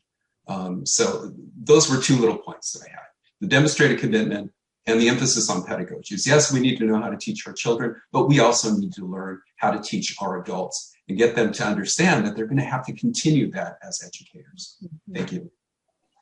Thanks, Augustine. Adam? I appreciated those points. Just a point of clarification. We have a couple things. The KSAs, those are being done away with, right? Because we're moving to the bilingual TPEs. I think it would be performance expectations, in place. Okay, so that's just old language. Okay, that was one thing. And now back to the issue about the program leadership. And I'm struggling with this, right? Because it's this tension between flexibility and how specific we are with these programs. Which I run one of them, so I understand that. And also, but I'm thinking the leadership, it says 3 years teaching in a multilingual setting, but not necessarily in a multilingual program. And I'm wondering if we're thinking about the actual leadership of the program coordinator, shouldn't they have that experience in an actual multilingual program? Because I think any setting in California now would be a multilingual setting. It just feels too broad in that sense. That's one comment I had about that. I also have a comment that's a little broader, or just a clarifying question. I know that earlier Magali brought up the issue of PPQs and how they are going to be used in all of this. I'm especially thinking about some of the unevenness and how fleshed out some of these standards are and how some are less so. I know I'm jumping ahead a little bit here, Miranda, but I'm thinking about, I noticed that assessment and monitoring is not very fleshed out, nor are the school district partnerships, the program, the IHE, LEA partnerships aren't very fleshed out. Is that something that maybe we flesh out by way of PPQs, the specific questions that that have to be addressed when creating these programs? Or is this something, I don't know, that we should try to flesh out a little more in those areas? So those are a couple pieces. Okay. Yeah, I think we can. I'm curious about your thoughts about partnerships and which standard maybe that was. Is that, I know that's part of standard 1, I believe. And then obviously, if there's a field experience too, you'll need to have. There will need to be the partnerships with the school districts. Yeah. Okay. Yeah. We have this fancy language, right? Reciprocal and all of this, but we don't say much about what that looks like. And maybe in the PPQs, there's questions that will help lead a program to getting there, right? But yeah. I think so too, but I'm totally open to hear what everyone else has to say as well. If anyone has input on that. I see Michelle has her hand up. Yeah, mine is super quick. Not input on Adam's point. I'd have to marinate on that piece. But just for standard 1, the second to last paragraph, after it talks about the KSAs, it just broadly talks about evidence-based theories and philosophic orientations. I'm just wondering if the language could be tightened up. And this is an example, but having it really directly connected towards bilingual education, because evidence-based theories and philosophical orientations can be very broad, but I think it needs to be specific towards bilingual ed. Okay. And Augustine, I don't know if your hand was still up or if you have a new comment. No, sorry. Okay, that's all right. Hold down, sorry. Can I ask another clarifier, Miranda? In terms of the culture of emphasis, I know that's kind of at the tail end of the document now and probably needs a little more. I know we all took a little turn with that in the intercession, but I know it looks like it needs a little more fleshing out probably. But where is that? Are we going to divide those into TPEs? I mean, what's the plan with those right now? Yeah, so kind of moving into standard 2 then. So standard 2 is about preparing teachers to master the performance expectations. And so those performance expectations right now are listed at the end of the document. And they aren't really grouped, I don't think, anymore by like methodology standard, by culture standard, history standard.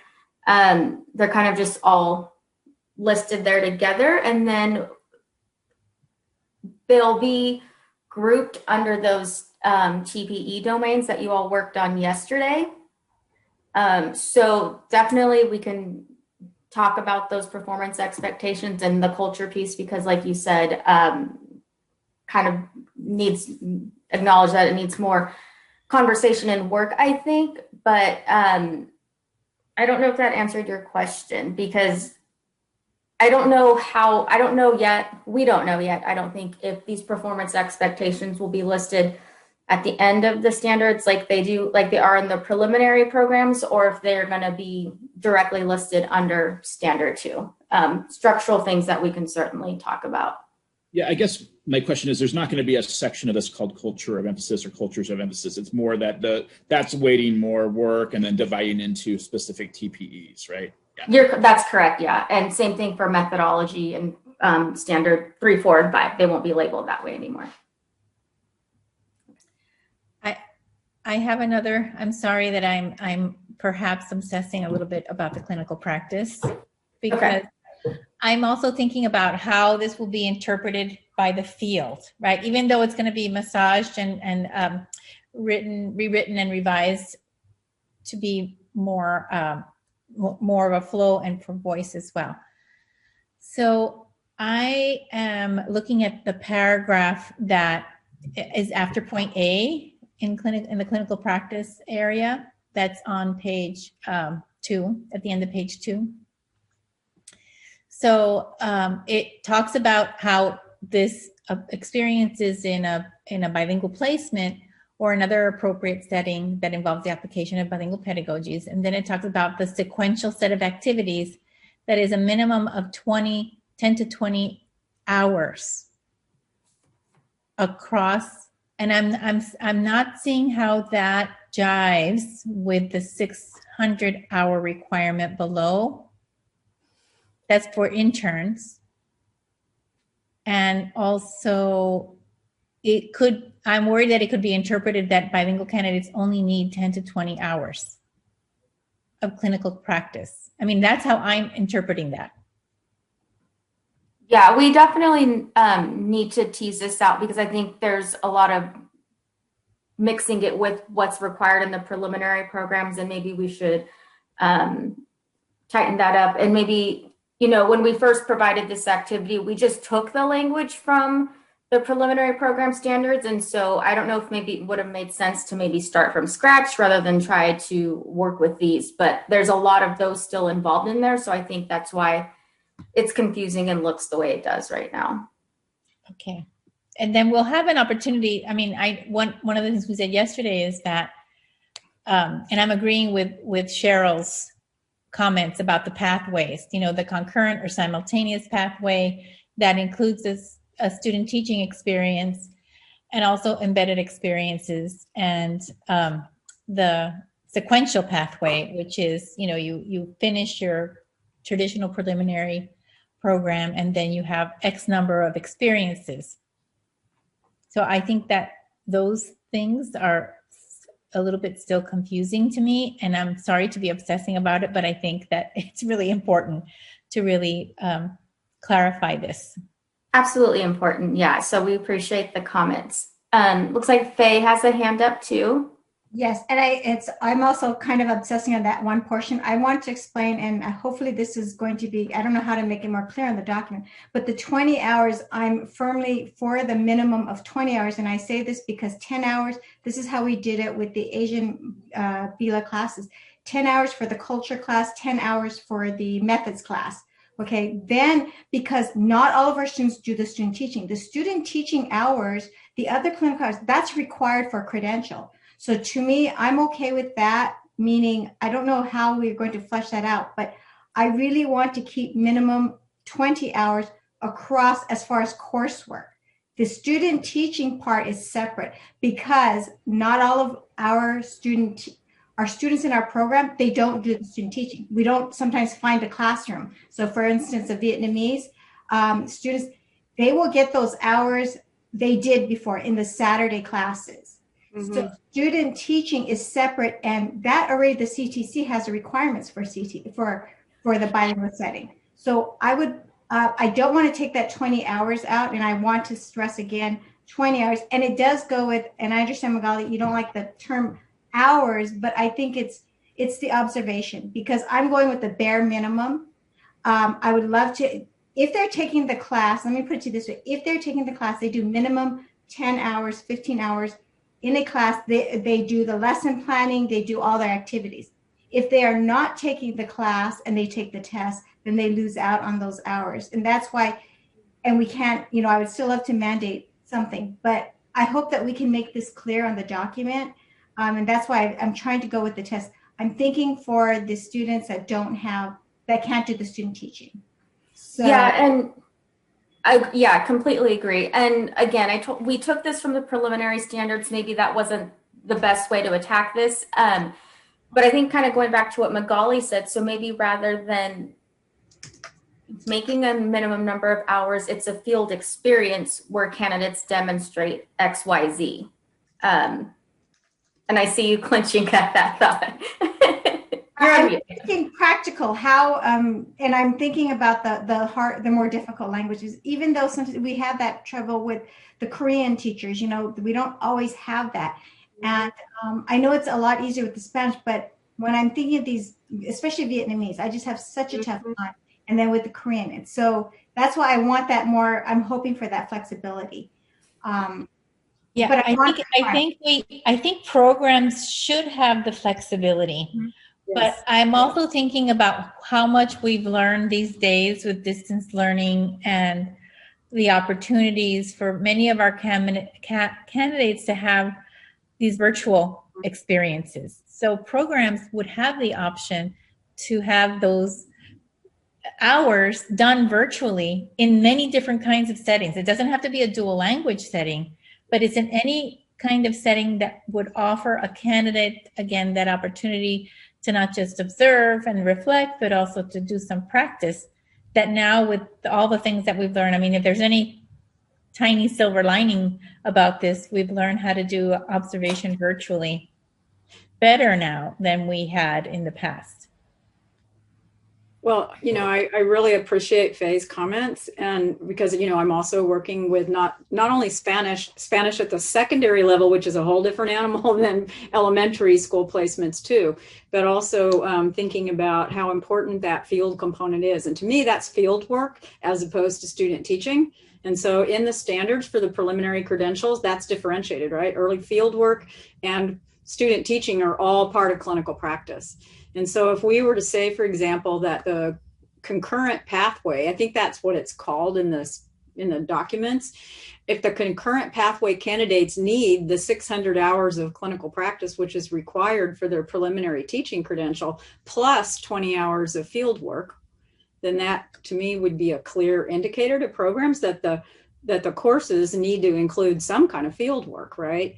But the concerns about demonstrating practice to me is really the candidates, because I trust the programs for the most part. I mean, I trust the programs to assess, what they're getting in that field work and what they can do. But it's those people who come in through the exam only route. They might go sit in a classroom somewhere. Maybe it's a bilingual program in name only.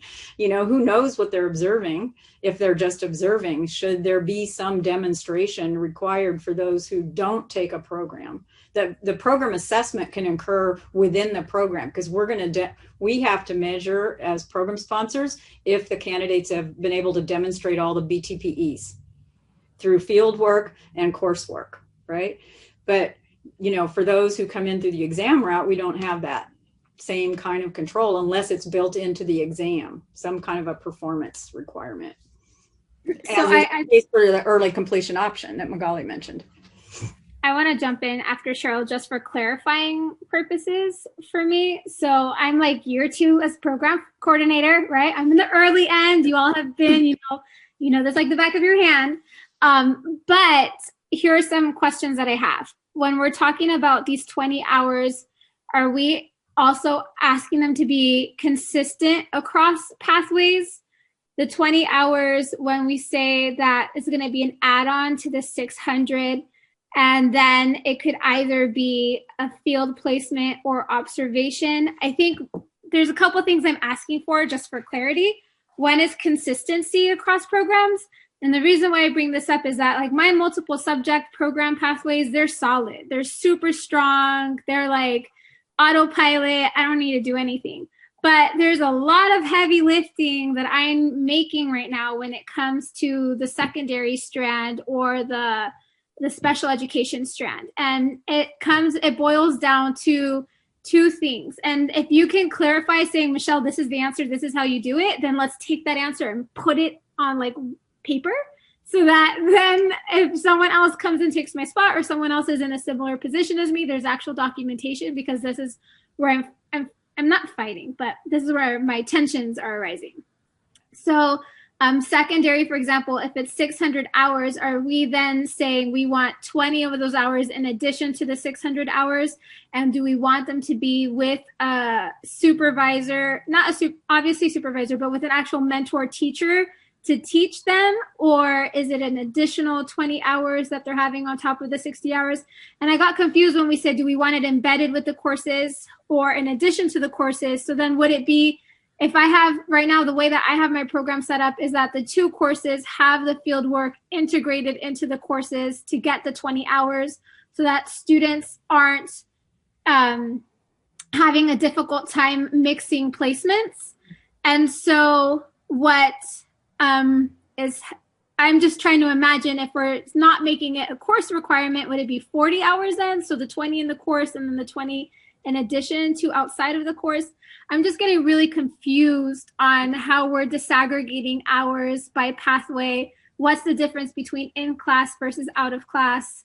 And really, what's the clear expectation that we want? And I know we want flexibility, but then should we have a running list of like, here are examples of what that can look like? Just because as we're engaging in this conversation, I am very confused. Can I say something about that from my position on the Committee on Accreditation? Because, you know, we see the accreditation report, because, you know, at the end of the day, we're all going to have to meet this as an accreditation requirement. So one of the things that I've been concerned about as a member of the Committee on Accreditation is the variability that I've seen in the way that bilingual programs are held to the fieldwork component of the common standards. In just what I mean, I don't question the review teams. I'm sure that they're, you know, working with the standards and the evidence, you know, so I think the process is sound, you know, for accreditation, but I am concerned about the very thing that you raised, Michelle, which is what to me right now is still not clear in our current standards. And so I think we have an opportunity to try to provide some clarity. At the same time, we want to think through the kinds of flexibility that programs are going to need for different geographic locations, different language groups, different grade levels, content areas, things like that.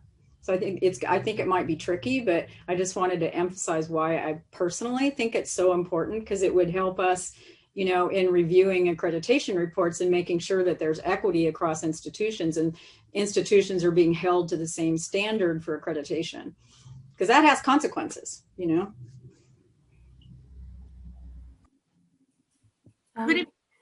Sorry. Go ahead, Margarita. Could it be something like I'm thinking with the grants. So I have a couple of grants right now that we're trying to adjust for COVID. And what we're having to do is say, okay, all intents were made to find a placement that looked like this. And so because we couldn't, then we had to do X, Y, or Z. So could it be something like that that would be flexible? Like all intents were made to, you know, if you have like secondary for us social studies, we have a number of bilingual programs in the area where we can place secondary social studies teachers are, because they're there.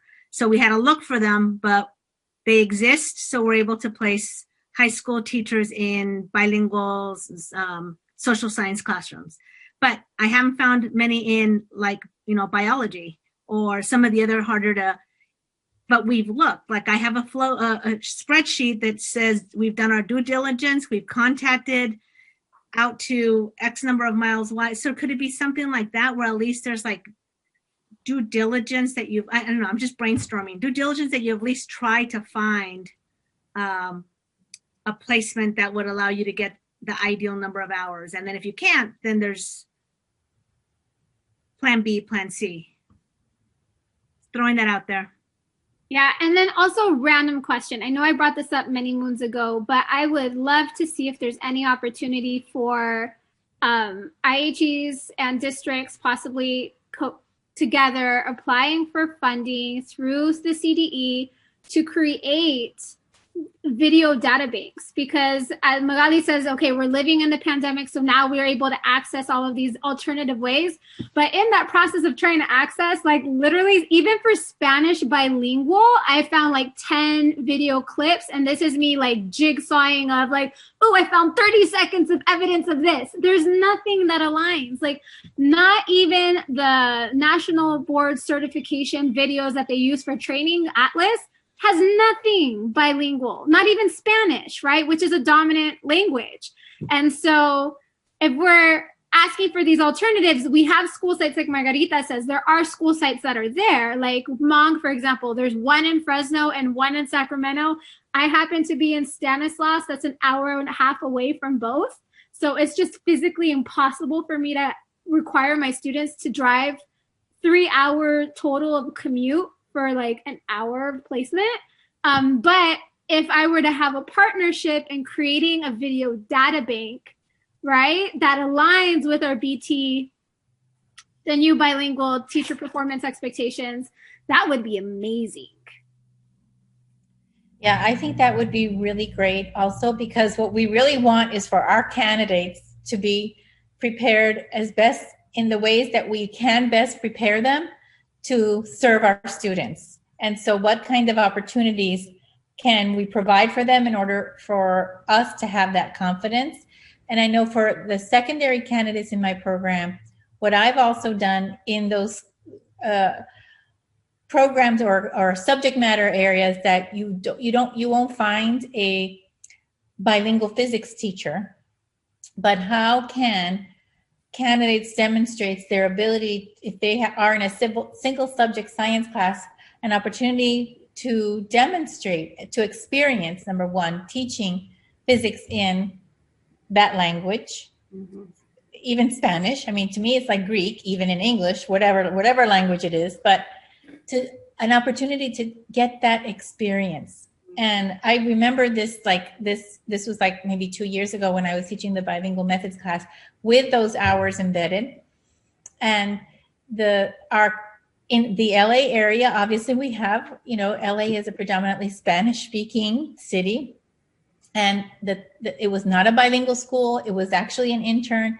So it was an opportunity for the teacher to even pull in a smaller group and teach a lesson in Spanish with those students to, again, have an opportunity to demonstrate what would be now the TPEs. But I think programs do have that option, but we're not necessarily saying that. So it feels like all of us have been reinventing things all along. Michelle, to your point, is like, we had a database. If we had a common understanding of what clinical practice can be and how candidates can just demonstrate that for both elementary and secondary across different language types. I'm not sure how that can be articulated in a document such as this, but at the other end, we have to show that when we come up for reaccreditation, that we are following what we said our program is intended to do in order to have our candidates have those quality experiences. Even if they're not ideal, right? Even if they are not a bilingual physics class.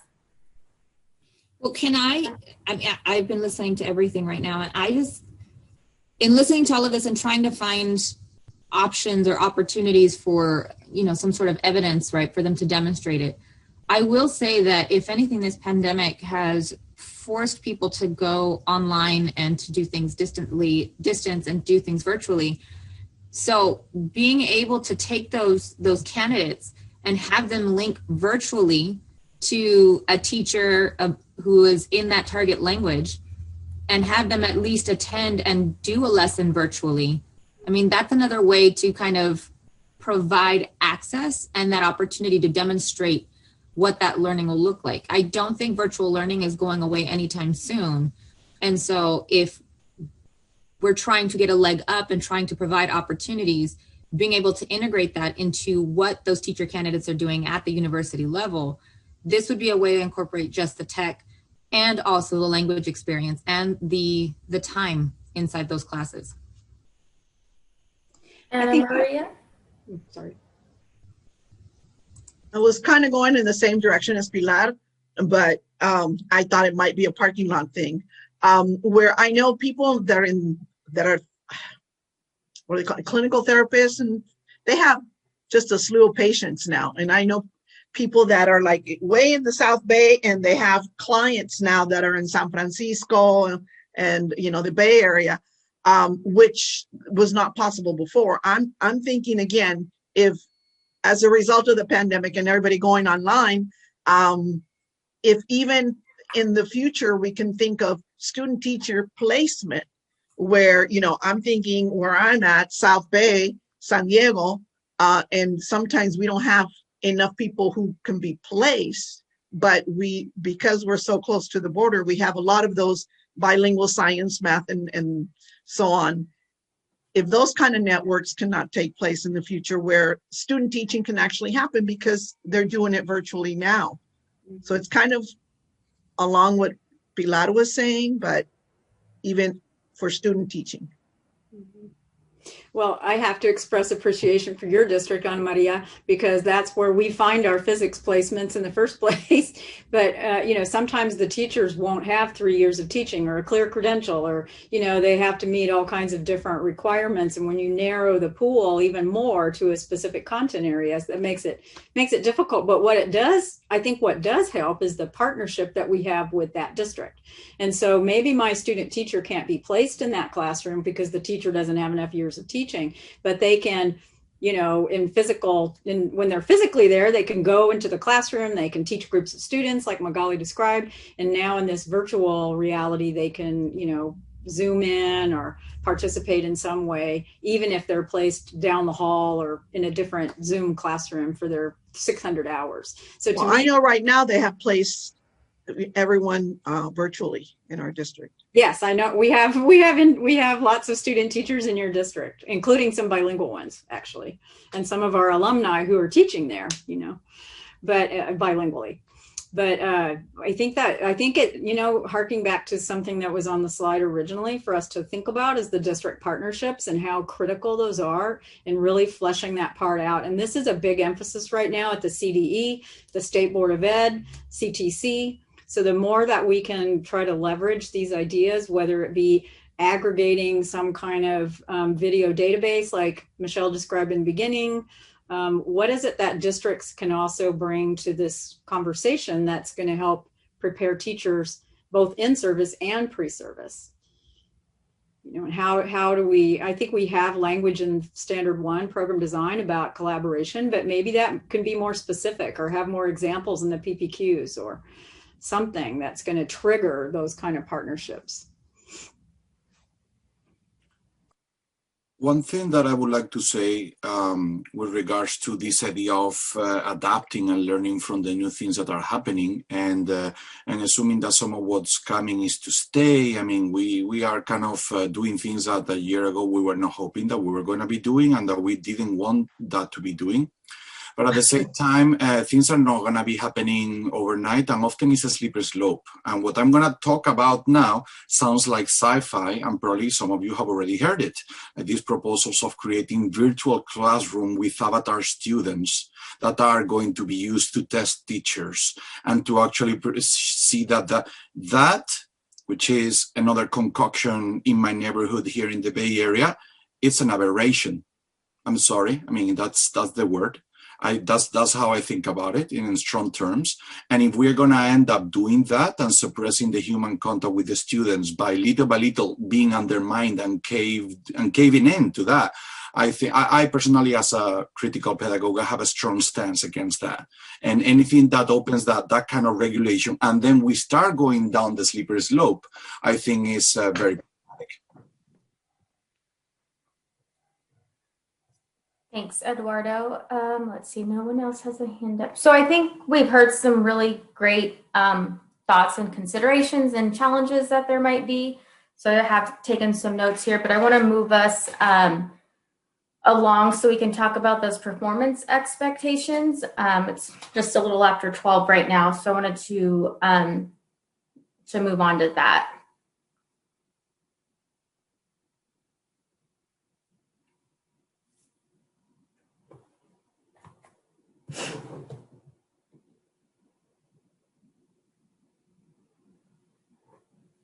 Sounded like there were some comments and feedback on that as we started this conversation. So I'll wait for someone to jump in. So I could get the ball started with like just the first kind of question. So I was reflecting a lot on the exercise you had us do yesterday. And I'm not going to lie to you, Miranda, I was a little bit of a cranky student, but then I reflected on my crankiness and I was like, okay, I get where you all are coming from, where you didn't want to put it into the sections. You wanted us to put it into the sections. But I think that the sections that are outlined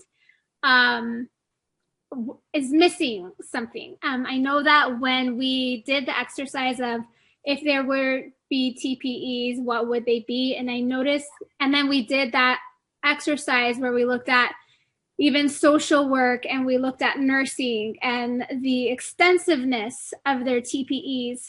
They had language like equity, justice, etc. And I know there was a strong response. Maybe I was just so strong I was listening to myself and I became deaf tone. But I felt very impassioned of having some type of PE that was justice equity oriented. And I know that the language in the bottom, there is some TPEs that are justice equity oriented, that are kind of holistic, that could fit across several of these, like 2, 3, 5, 4, whatever, but may fit better if there was a domain very unique and very specific towards that. So I'm wondering if anyone else has thinking about, should there be additions to the domains that are stated there?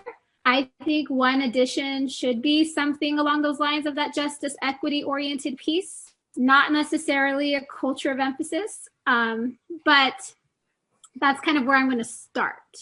So where we landed with that is just from the domains from the preliminary program through the California Standards for the Teaching Profession. And so where we're coming from, and we're after discussions internally with our administrators as well, these are the 6 domains to keep it consistent across preparation and then into teaching. So I don't know that we have an option to add another domain per se.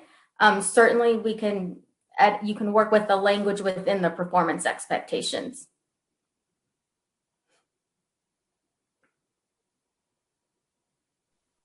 That's interesting, because then it wouldn't really be unique to bilingual. But that's what we were talking about yesterday also, about that our TPEs for multiple and single subject credentials are not sufficient, that they require revision as well. And that's a case that I think we can make as an expert panel. That this exercise has been challenging because the language of the TPE domains don't reflect, not just for bilingual teachers, don't reflect what we would expect and need from teacher preparation and education in general. So to your point, that when you speak to TPE number 1 and 2 about what does it mean to create and maintain effective environments for student learning, that would require a change to include equitable environments, to really include anti-bias and anti-racist education in the base TPEs, and then we're expanding them and elaborating them about bilingual teacher performance expectations. But I think what I'm hearing you say, Miranda, is also that we can't change the language of these TPEs right now. We can only change, what are the elements of the TPEs? The elements, yeah. So those are the performance. So these A through F right here on the slide, those will remain as is. And then within the elements that are within those are what we have, or what you all have flexibility to work with. I would like to step in and kind of agree with Michelle. I mean, from the very beginning, I think Michelle and I have a very similar outlook on this whole piece. When we don't make it explicit that we are anti-racist, that teaching is revolutionary because we impact and touch so many lives, even in 1 year, when that is not included and explicit as one of the TPEs, it has a tendency to fall through the cracks or not be placed in the forefront. And so I understand that we're going to keep these 6, but I think it shouldn't just be here in bilingual teaching performance expectations. It needs to be across all TPEs, English only, bilingual, whatever. It needs to be across all levels. Because at that point, we're doing a huge disservice to our students, we're doing a huge disservice to our candidates, and we're doing a huge disservice to the educational system as a whole. And if we're talking about systemic change, that is one small step that we need to be extremely explicit about. So if this goes to recommendations to the state to make other changes moving forward, I think it should. in our notes and our communication, whatever that looks like. But I think it needs to be written there and not just blended in with the other TPEs.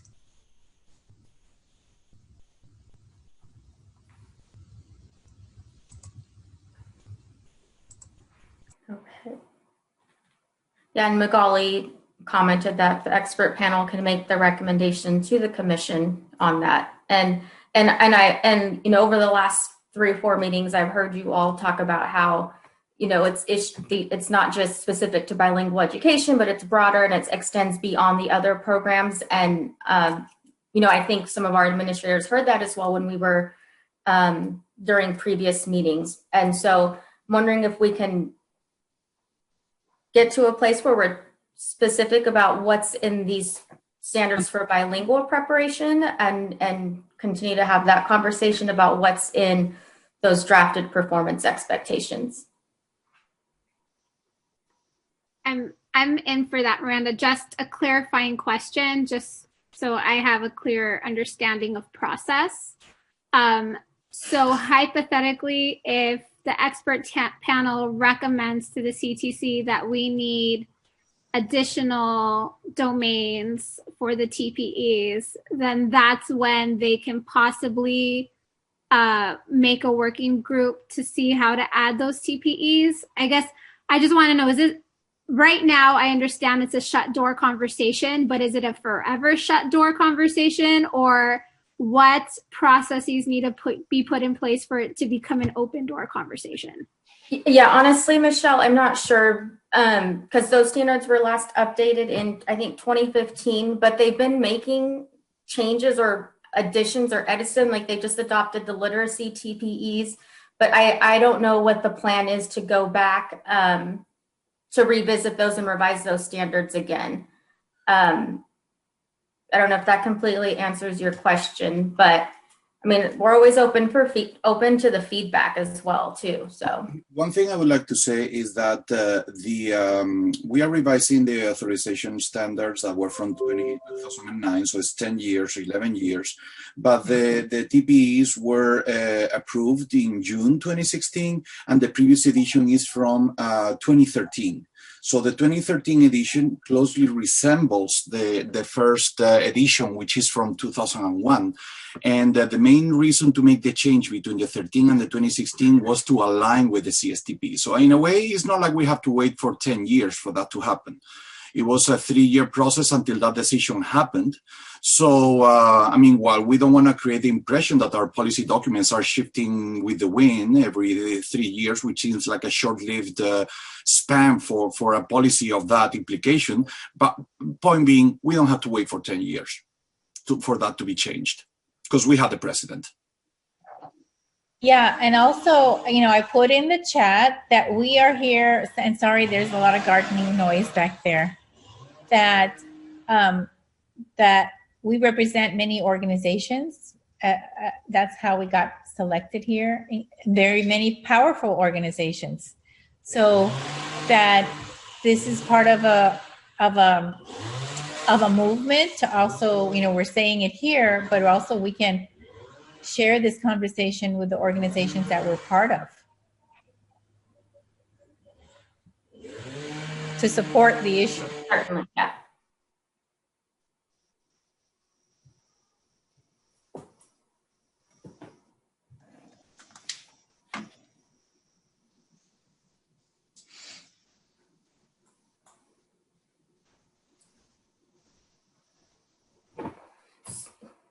So I'm wondering if maybe this is, are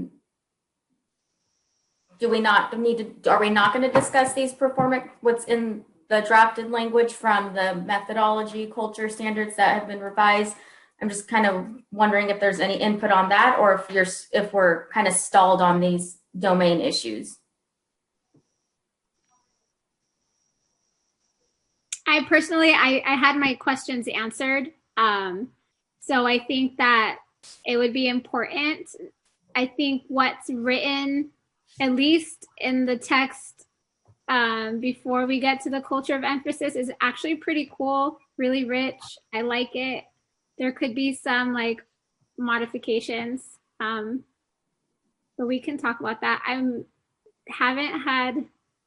I think when I saw the A, culture of emphasis, I'm not gonna lie, I got triggered, so I closed my computer. But that was just left there from the drafting and making sure just to keep the standard together. What was drafted, that was just left there for. Okay, just to see what was there. All right. Say, Michelle, being on the same boat as you with being triggered by culture and the static notions of culture, I have to say that when I read it through, I found that it had elements of dynamism inside in a way that looked like we are advancing that cause.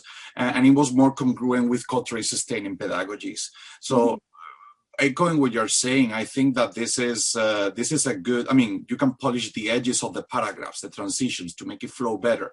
You can add here and there, but as a working document, I think that we have advanced, or we are advancing what we want and what we have expressed over the past 4 months. Yeah, I agree. I think it's very reflective of that. So thank you for your hard work. I know that we came out a little strong in the beginning, but this isn't like a throwaway. I think it's more of like, where does it fit on those domains? But well put, Eduardo. Very well put. It's all your hard work, Michelle. Yeah, I agree that it advances a lot of the ideas that we spoke about. What I am not seeing in this is the ideas of communication.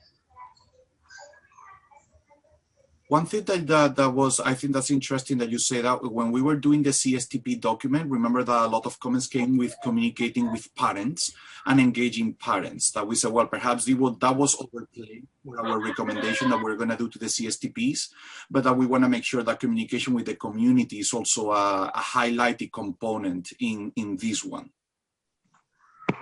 Yeah, that is one aspect, definitely, absolutely. The other is the communication that occurs in the classroom. And in the previous standards, it was reflected as intercultural communication.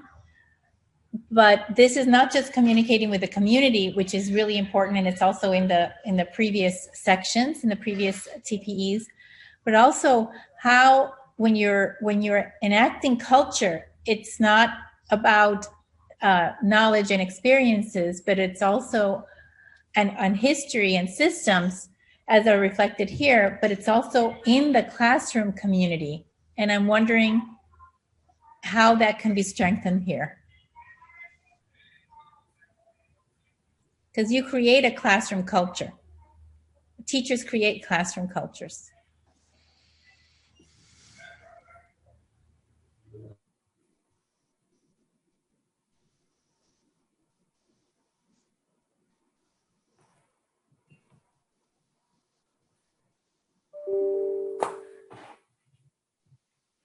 Magali, do you remember, or off the top of your head, do you know which standard from the current bilingual standards were the communication piece that I just pulled them up to try to see where that's. Oh, you're on mute. I believe it was in the old standard 5, these ideas of intercultural. That's right. Okay. And then Cheryl had a hand up. I was just showing 5 fingers because I just did this in our program review. I just had to document that one. So then that component, then what's drafted at the very end of the document when Michelle said she saw the culture of emphasis, everything at that point below was the revision to the current standard 5. So that's, I think, if your communication and strengthening classroom culture didn't come through, those were the sections that they may have come through to translate from this standard. It is in the guiding principle for dual language education as well.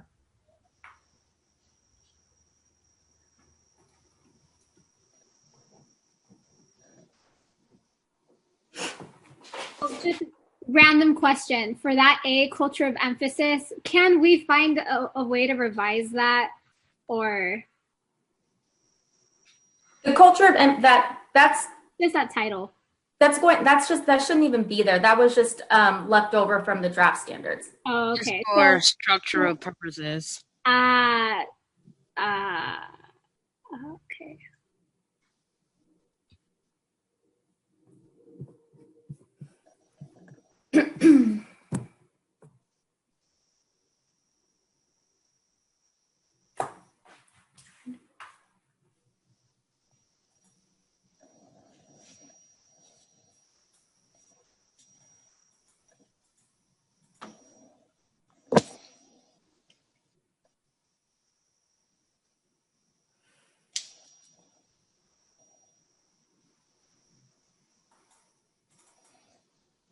Okay, I had another question for you, and we're just going back to the domains. So when our group met, one piece that I got stuck on personally was when we talk about understanding and organizing subject matter for student learning content specific pedagogy. And so when we think about the field and content specific pedagogy, I just automatically think math, sciences, etc. And then when we look at the, what are we calling them? The language below the domains? I forget. Competences. The what? The competences. The competencies. Yes, thank you. They might not be specific towards that type of content area. So do we want to define, if we can't change numbers 1 through 6, do we want to define what 1 through 6 is in respect to bilingual teacher preparation?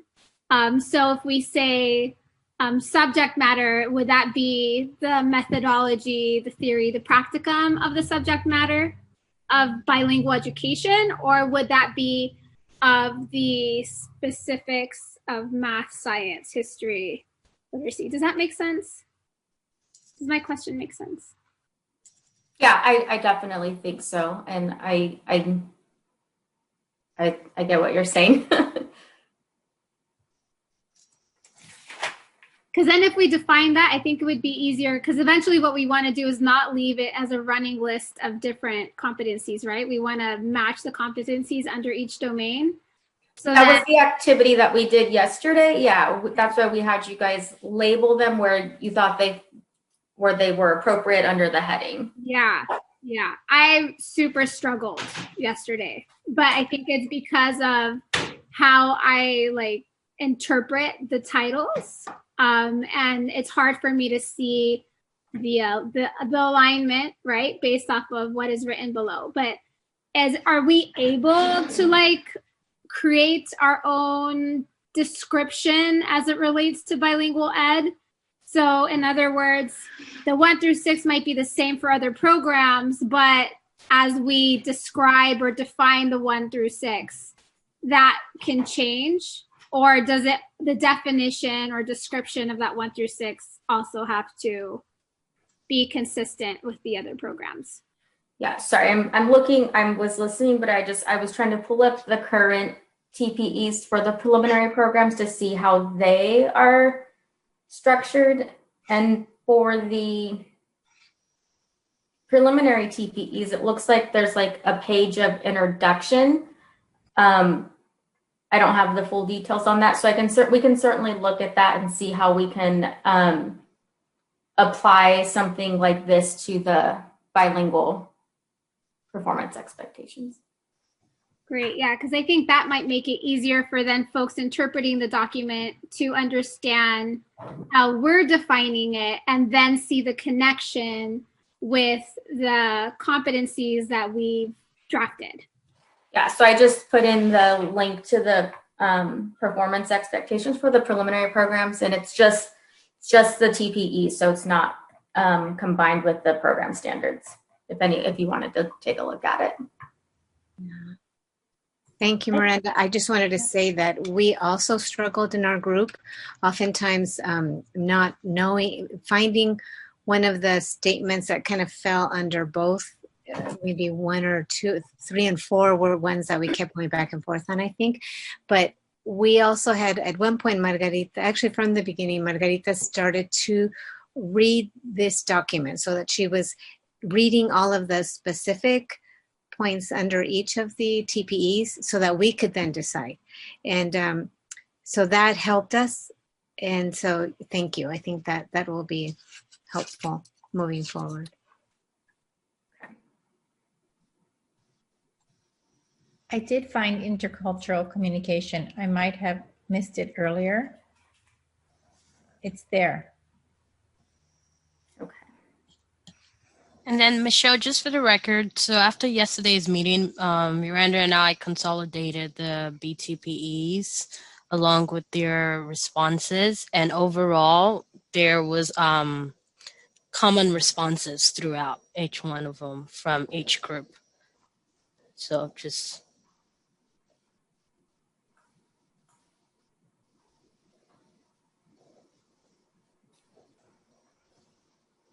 Let's see.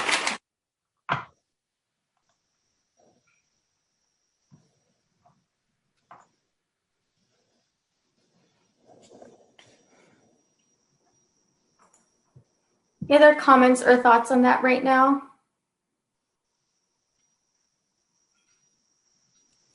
The thing that comes to mind to me, I mean, I love our BTPEs for the most part because we came up with them, and it's a lot of our language and ways we see the world. And I just think that I think the devil will be in the details, right? How do we assess these? Because I think Michelle made a great point earlier about how holistic some of these things are, especially around equity and social justice. So how is that going to be done in a program to make sure it's done in a rigorous way and a meaningful way?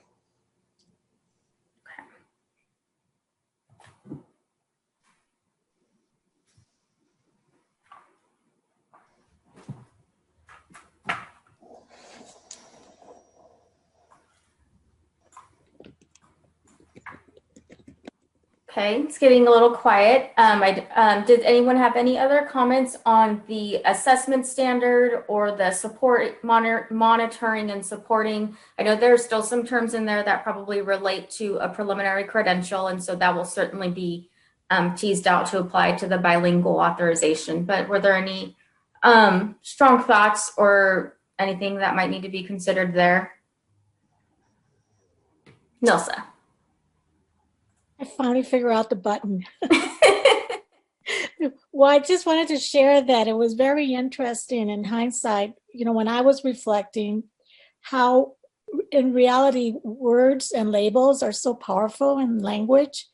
And what I appreciated was that as a group, we were sensitive about it because a lot of these words the nouns do trigger emotions within us as practitioners. And so I've really felt validated and honored to be part of this group in terms of that. So thank you. If I don't get a chance to say it later.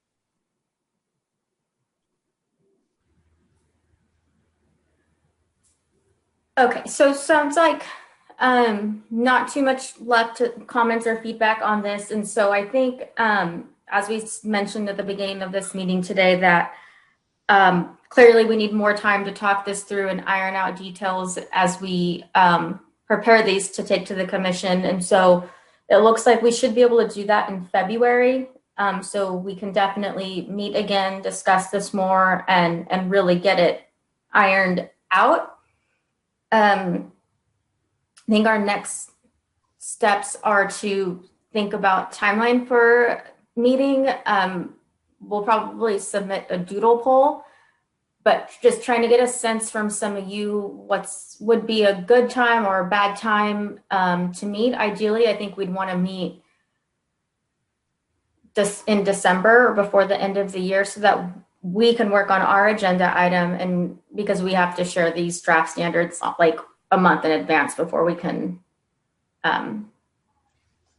them on the agenda. So our thoughts on meeting, I know December you have finals, but I don't know how that looks right now with the way classes are being conducted. So if you have to let me just interpret this. The commission needs the draft standards by January. Or I would say early January. Yeah, so we want to early January. So we need a December meeting. But then between now and December, you're going to be rewarded. So next time when we meet, we'll look at the next version of these. Mm-hmm. Yes, yeah. So we'll take some of your considerations and thoughts. We have taken the notes, and then I think we'll put them in the format that we would want them presented, and then we'll work from them that way. Yes, Or I would like to get to look at that a little bit before the meeting. Mm-hmm. Okay. Yeah, definitely.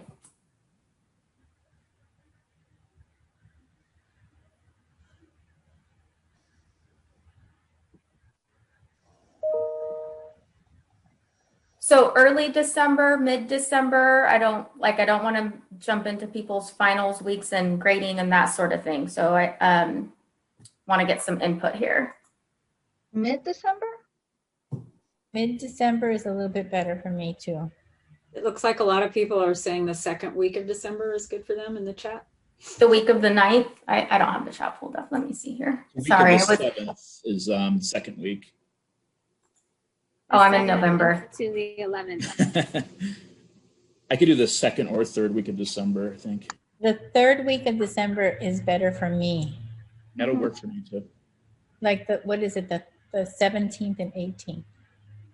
Yeah. So we'll put out a doodle poll then with some dates around then, and dates and time, and we'll see what works best for people so that we can meet again. Miranda, in the meantime, I know last time you did put out the culture of emphasis narrative out for us to work on, and I wonder if maybe that would be worthwhile doing some more of that between now and then. Given there was some nice input today, it felt that could be.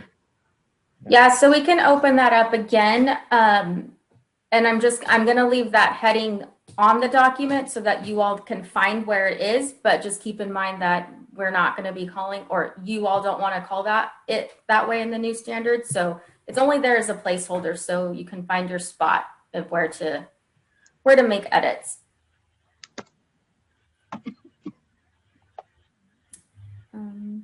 Okay, so we'll plan to send out the doodle poll so we can get availability and make sure that we get this all ironed out and have all your input. Let's see. I think we had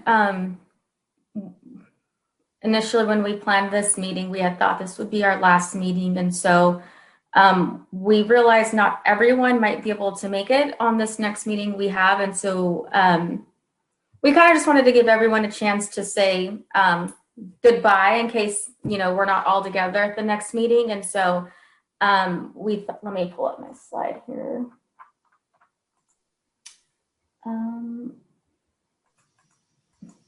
Just closing out. So we just wanted to go around the room and give everyone a chance to provide their feedback and thoughts just about the panel work and any final considerations if maybe you can't make that next December meeting, but we'll for sure be in contact through email between now and then about making edits. Miranda, 1 second. Can Chaz go first? She needs to leave. Oh, yeah.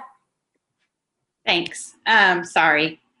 But it's been great getting to know and work with everybody, and just the discussions here have been very rich, and I feel like the work that we are putting forth is going in a direction that will benefit students, whether they're teaching candidates or the students that they're working with, and I know that's what we're all aiming to do. So I really look forward to continuing the work in December and hopefully seeing every single person in here and everyone else back. Thank you. Thanks, Chaz. Take care. Let's see. Yeah, so we'll go down the list and give everyone a chance to say anything that they'd like to add. Adam? So this is our closing thought for now. For now, yeah.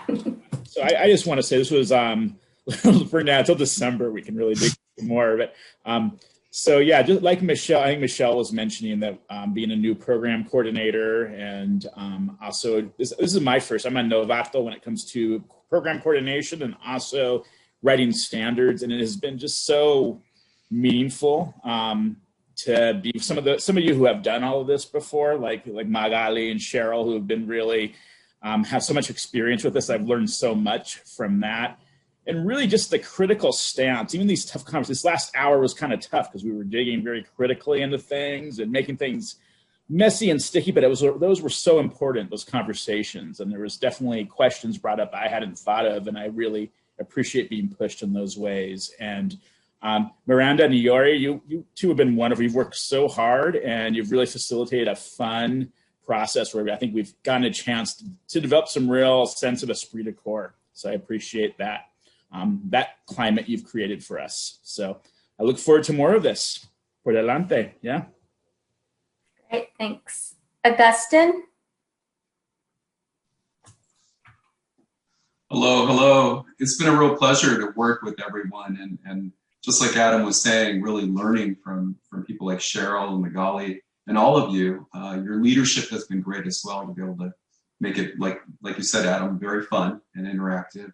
I hope to continue the work and continue as colleagues with all of you in some capacity. So thank you. Thanks. Eduardo has a hand up, so you can use this opportunity too. Yeah, well, no, this time no anecdote, no personal story from Spain. Sorry to disappoint. Actually, I think this is actually the time to do something else, which is to honor the work that everybody has put in here. Because we all have been working in groups, and we know that even though we seem to be birds of a feather, even between the birds of a feather, we develop differences and nuances, and we get attached to ideas, and not this idea, not the other idea. But the conversations have been extremely respectful, extremely constructive, which is part of the spirit that you're bringing here. And also, like Adam and Agustin were mentioning, I think that what a feat on Miranda and Iori's part to actually facilitate a thick policy conversation in a virtual environment. I mean, we're happy that this is going to continue. So, I mean, like, we're going to get more of your facilitation, acrobatics, and flexibility. I want to say that really I appreciated that you got feedback as we were saying, hey, we would like need, and you readjusted the agenda. Those are things that speak about a process that's adaptive, and it means to us because it honors our voices and desire to say more. And also, I want to echo what Chaz was saying earlier. I mean, I think it's having the children in mind. This will make better education from the children. And I think that's what's driving everybody. So thank you all. Thanks, Eduardo. Anna Maria? Well, it's really difficult to say anything new. Everybody's saying just what's on my mind.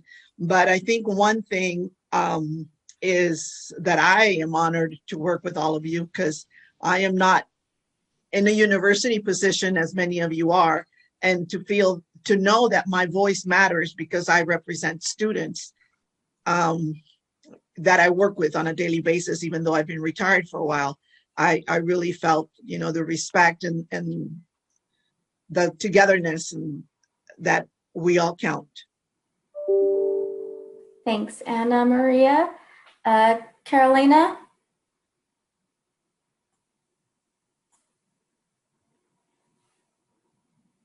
Yes, likewise, I also feel it's been a great honor, a great learning experience, and just the collaboration, the discussions that took place within our small groups and large group discussions. I just really enjoyed, and just the knowing that we were given this opportunity to impact and to give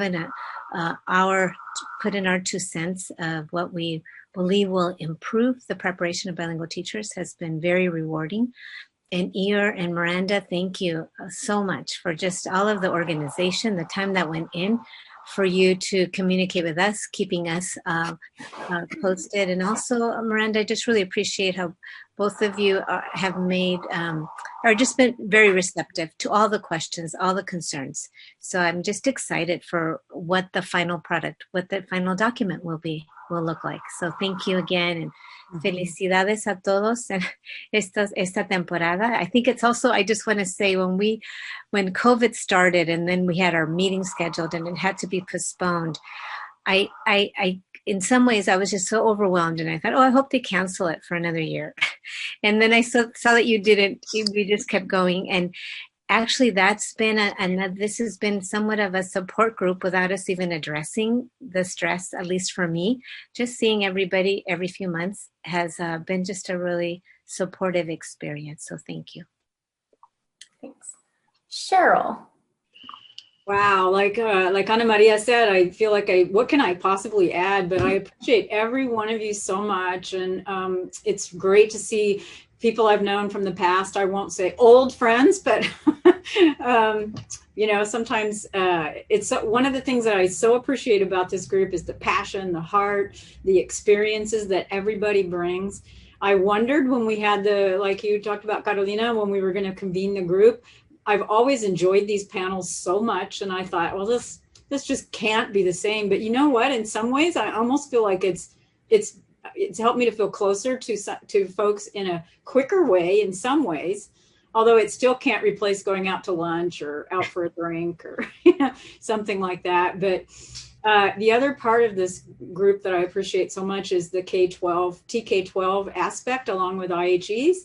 Because this is the place where I really get refreshed as to why we're doing this, the connections with what we're doing. And I just really appreciate the TK-12 colleagues so much in this space, as well as my counterparts in the university to commiserate. In the background, I was supposed to be at a department meeting today. And, I am a department leader, but I got out of it because of this. And people were texting me, complaining about this, that, and the other politica in the meeting. And I'm like, just go away. I'm with my people, This is what's real. And Iore and Miranda, I've learned so much from your facilitation that I've used in my classes already, and just appreciate your calm and very organized way of helping us to have really rich, deep, meaningful conversations in a safe space and in a place where we could get a lot done. So I guess I said too much, but anyway. Yeah. No, all good. Claire. Hello. Yes, I'd like to echo what's already been said as well. This has been a great experience and opportunity, and it was a safe space, and I really had I learned so much from everybody here. And I'm not a university professor or work at the university level, but I learned a lot about what it looks like at the university level.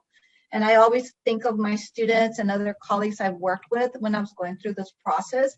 So I am very excited to see what it's going to yield in the future and the awareness of bilingual education. Iore and Miranda, thank you for your leadership. You made this a great experience, a safe space. I learned a lot, and I love those warm-ups. Those were great.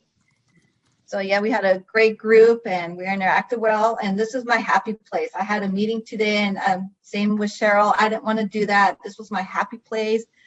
It's just such a great feeling to be with professionals, and that your voice matters, because unfortunately we don't always feel that, and it's such a negative environment that sometimes we work in, that it's such a good place to be at. Thank you, Claire. Nilsa. Well, I said already what I said, but I do want to thank both of you, Miranda and Yori. It just great. You guys should go on the road and do a workshop, teach others how it's done, because you guys have it. I want to also say that when this is over, the Rona is over, I'm going to go get my plane ticket to go to Cordoba. So Eduardo, don't think I'm going to forget. If you need me to function as a secretary to organize, I'll sign up, but we're going to Spain. Already started the conversations with the Spanish government. We're going to get a diplomatic passport here. Yeah, I was planning to, leave USA in case, something doesn't go what I'm praying for. But anyways, the trip is on, right? When the Rona is gone, and we'll plan on that. We'll have to do that for our club members. So thank you, everybody. Thank you. Faye. I feel like everybody said exactly what I want to say. Once again, thank you again, Iori and Miranda. It was well planned. I did like the icebreakers. Thanks for making everything flow so easily. And I want to say thank you to all of you. I feel like we all just bonded in one way that we can appreciate. We're all passionate, and it's just nice to have that support group. And I wanted to say thank you for listening. I think we all did a great job of just listening and contributing and agreeing. And I think it's because obviously we all have the same goals. So thank you. Thanks, Faye. Magali? Yes, what an amazing experience it's been. I've known many of you for many years and met new wonderful colleagues. Just a sense of solidarity that has been this experience that has brought us together again to help really shape bilingual teacher education policy in California.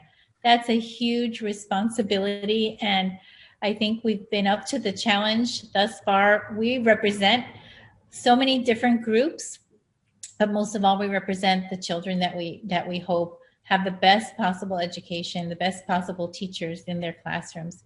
And also the responsiveness of the commission, both you, Miranda, and Iore. You and also the rest of the commission staff has been so responsive to advancing this process because the children are waiting, right? They deserve to have the best prepared teachers, and this work will really help carry that work forward. I know we have Cordova on the agenda, but I do, like Cheryl was saying, we would have these nice cafecitos or a little wine in the evening where we get to chit chat and friendships that are enduring, developed over time. I feel the same way, but I know that we might need to have a little pit stop in Sacramento along the way to have that little wine and celebration for our work when this is all over. And then we'll go to Cordova. So thank you. It's been wonderful reconnecting with many of you and connecting with new people as well. Thank you. We should try to schedule our last meeting so it ends at happy hour time, so we can end with a toast. Let's see, Michelle. Thanks. Yes, I mean, I'd like to echo everyone's sentiments. It feels good to connect with folks who are like-minded with the values that we hold for our students and communities that we serve.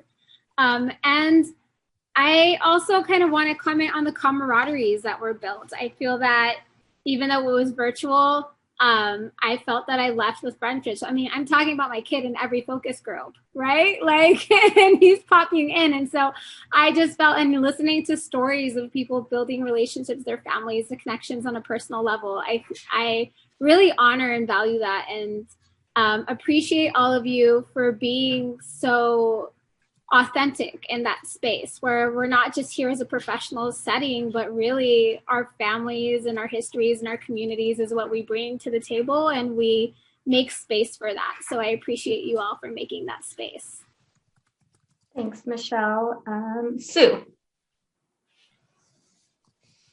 Wow, I don't even know if I can articulate everything, but I really do feel like I hit the jackpot with this. I feel so honored to have been part of this committee and this group. Everybody's been so gracious about, when we get together. Honestly, when I first showed up to that first meeting, I was like, I think I'm in the wrong meeting. I think they made an accident. Why? But I just learned so much, and it's amazing to see, because I'm here in the trenches with the teaching candidates and the supervisors on my end. But to see all the work that goes on behind the scenes to make it happen and really truly keep the integrity of the program so that we truly produce and help put candidates out there that are really going to affect the lives of our students so positively in the programs that we have. It's been amazing. Every meeting that I leave, I'm like texting my director and I'm texting my, talking to my administrator. They're like, you're having too much fun. You're like enjoying, and I truly, geeked out every time we met. And I want to just thank all the colleagues here that I was in groups with and I work with for, listening to me sometimes and dealing with my spazziness, every so often. But I thank you so much. This has been wonderful, and I hope to see you again in December. And I want to thank Miranda and Eeyore too for just being there and coordinating everything. This is a monumental task, but I want to thank you for leading us in this. This has been a wonderful experience. Thank you. Thank you. I think that was all our panel members. So Iore can share her thoughts. Yeah, definitely. Earlier this morning when we were doing our icebreaker activity, at some point I almost dropped a tear because it was just so nice. It's I definitely think I have found some circle of friends. If I see you next time outside, I will be saying hi. Um, and it's just amazing how time just flew by. I remember when we started. I remember planning these meetings with Miranda and just freaking out, and then seeing how it goes well at the end of the day. And thank you all for your work. And thanks very much. And you will be missed a lot. I will miss this group eventually. You say that you're freaking out. Honestly, I don't want to play poker with you because I mean, how you hold. I mean, you held it, huh? Like it didn't show at all, huh? Like, oh my goodness. I'm seeing a happy hour during BCN. I will be there. Never turn down a happy hour. I just want to also say thank you to every single one of you. I really appreciate your passion for the topic and for the students. Asking those difficult questions, challenging questions, making us think. I know I learned so much being in this group. It's really nice to hear different perspectives of where from the TK field and the IHE field. I know as a regulatory agency, sometimes we're limited with what we can do, but we definitely appreciate all the feedback and are definitely bringing it back to meetings and talking about it. And I'm looking forward to our next meeting when we can really get these cleaned up. And we appreciate your feedback yesterday about being rushed and needing to do work on this more. We're really glad that you brought that up. Something that we think is a great idea. I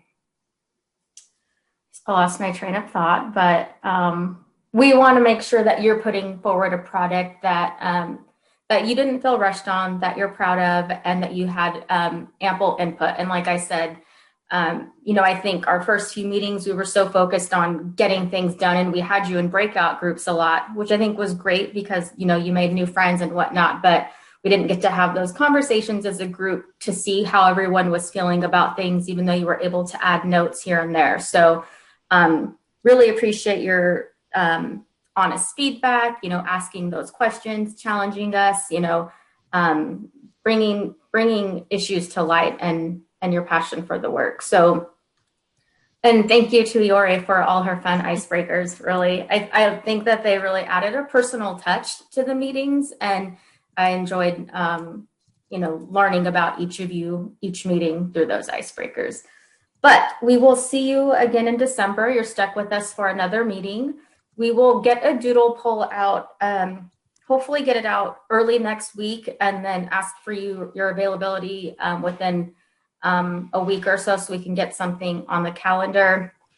And really just thank you for being adaptable to us and helping us as we needed to adjust things and rethink things. We just really appreciate the feedback, and I think learned a lot from each of you as well. We will be in touch with meeting dates, and we look forward to seeing everyone again. Happy Friday. Stay safe, stay healthy. Thank you. Yeah.